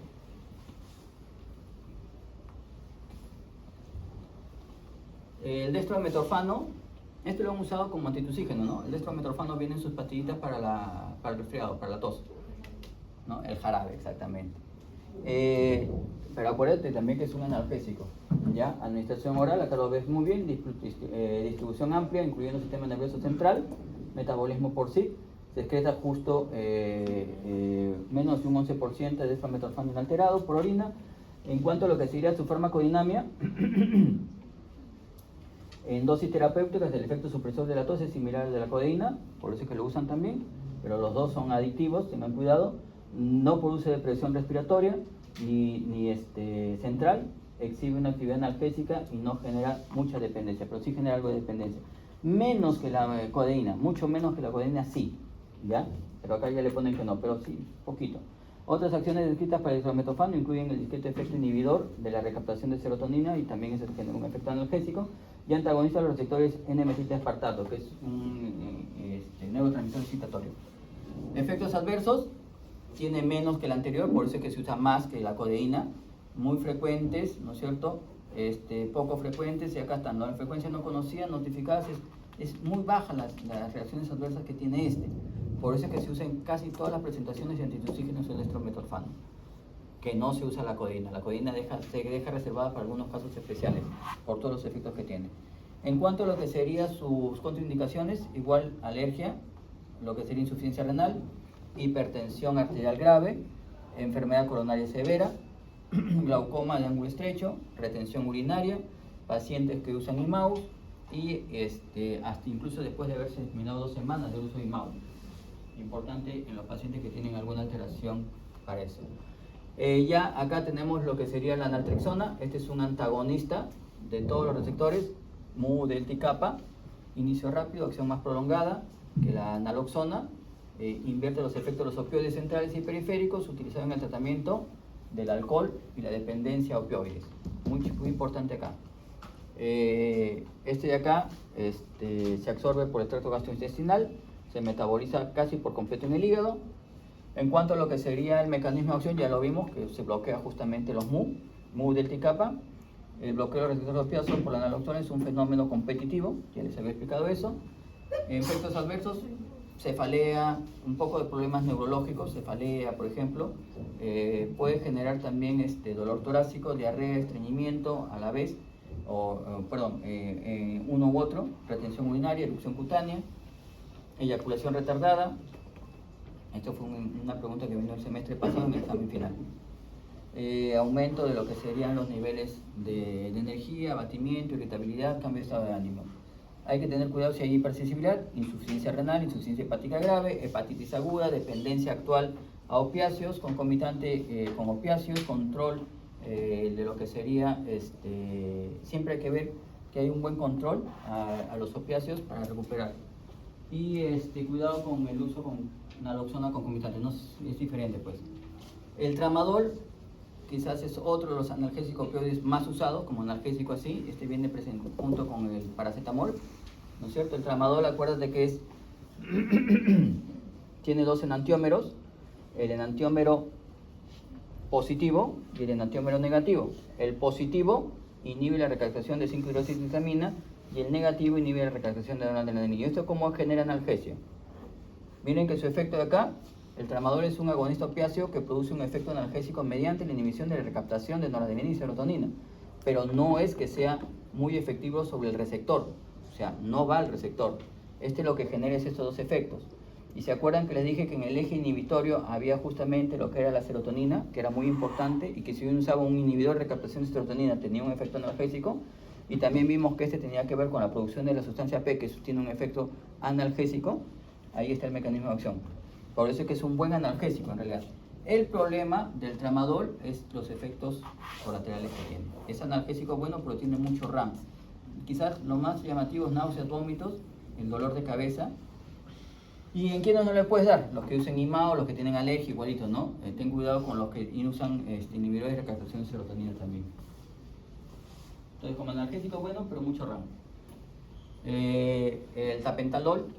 Tapentadol es un análogo estructural del tramadol, por lo tanto debe tener el mismo mecanismo de acción. ¿Ya? Metabolismo hepático. De acá es un agonista opiáceo que produce un efecto analgésico mediante la inhibición débil de la captación de monoaminas, serotonina y noradrenalina. Menos efectivo que el anterior. Los RAM parecidos, igual las contraindicaciones. Tienes lo que sería el albimopam, antagonista restringido periféricamente. Básicamente se usa antagonista MOR, o sea del receptor mu, encargado para restringir la acción de los opioides a nivel periférico. Se indica en el tratamiento de ilio postoperatorio. Ya, es más para revertir el efecto a nivel digestivo. Sin embargo, también te puede generar problemas. Como inhibo acá, te puedo generar el efecto de la diarrea. Genera, los opioides generan estreñimiento, esto puede llevar al otro lado, con dolor abdominal por la estimulación que puede haber. La codeína, que se usa como antitussígeno, ya lo hemos visto. Acuérdate que también tiene un efecto tiene un efecto adictivo.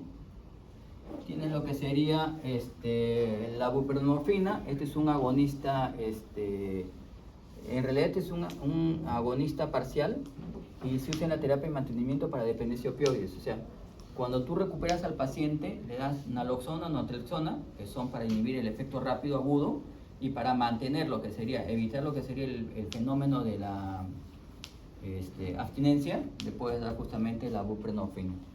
Que se une a los receptores, no tiene el efecto máximo, se mantiene siempre por la misma dosis en un efecto moderado intermedio. Bien, y esto ya es para terminar. los coadyuvantes, ya lo hemos visto, antidepresivos, anticonvulsivantes, acá están los principales. Se pueden dar ansiolíticos y los corticoides como antiinflamatorios. El corticoide también como antiinflamatorio esteroideo. Y esto justamente es lo que habían visto con la escala analgésica, ¿no? Acá están con 4 pasos y los fármacos que puedes usar por cada paso. Es lo mismo esto de acá, ¿no? ¿Ya? Ahí los ves. Este de acá es el que vimos al inicio de la clase. Y acá ven las técnicas, hasta las técnicas invasivas para el tratamiento quirúrgico. Bien. No sé si tienen alguna pregunta, alguna duda. Vamos a ver. Y al final, ¿qué hacemos con nuestro paciente? También les han dejado por si acaso algunas preguntas ahí. Esta es. En este caso clínico, ¿qué harían? Ay, caray, perdón. ¿Qué harían con este monstruito? ¿Ah?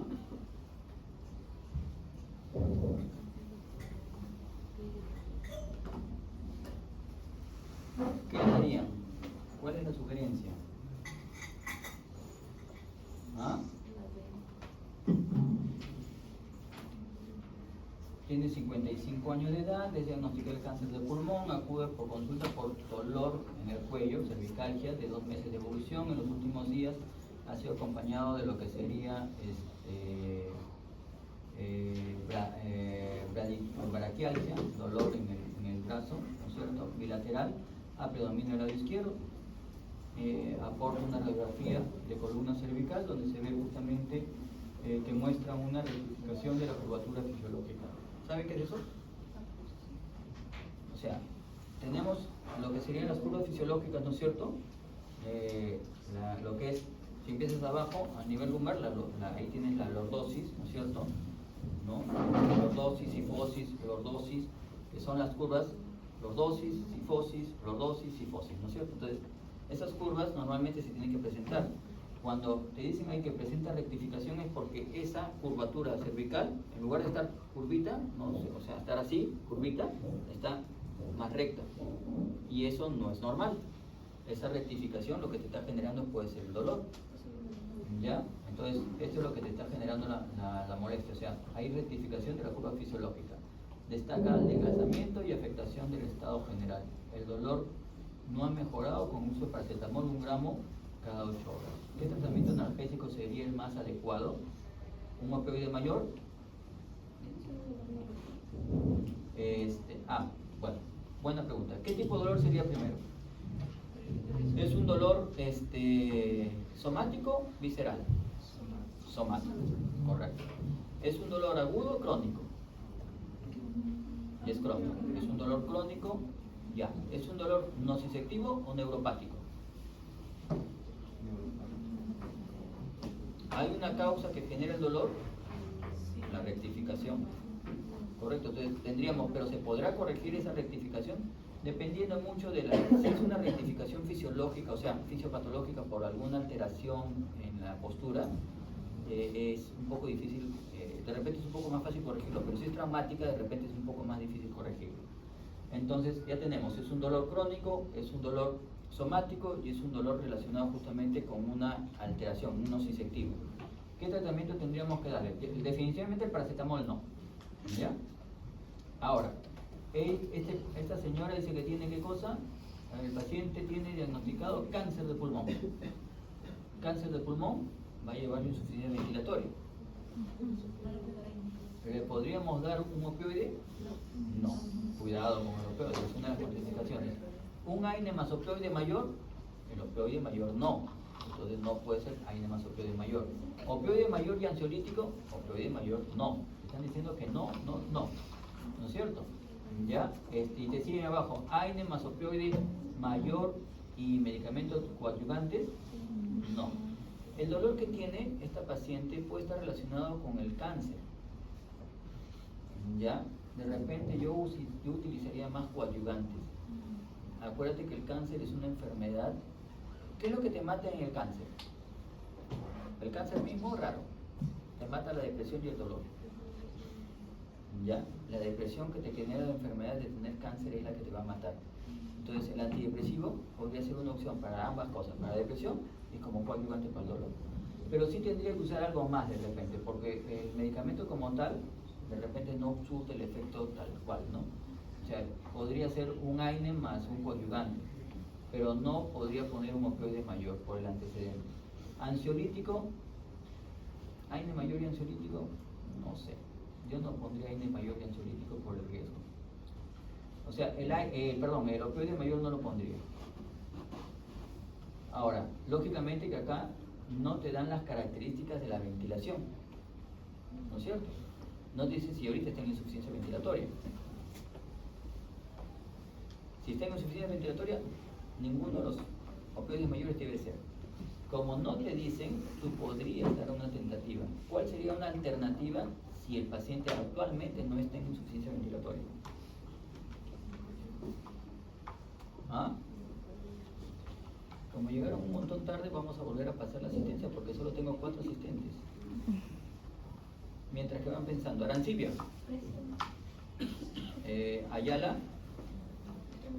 Ayanga, perdón, Berrios, Bustos,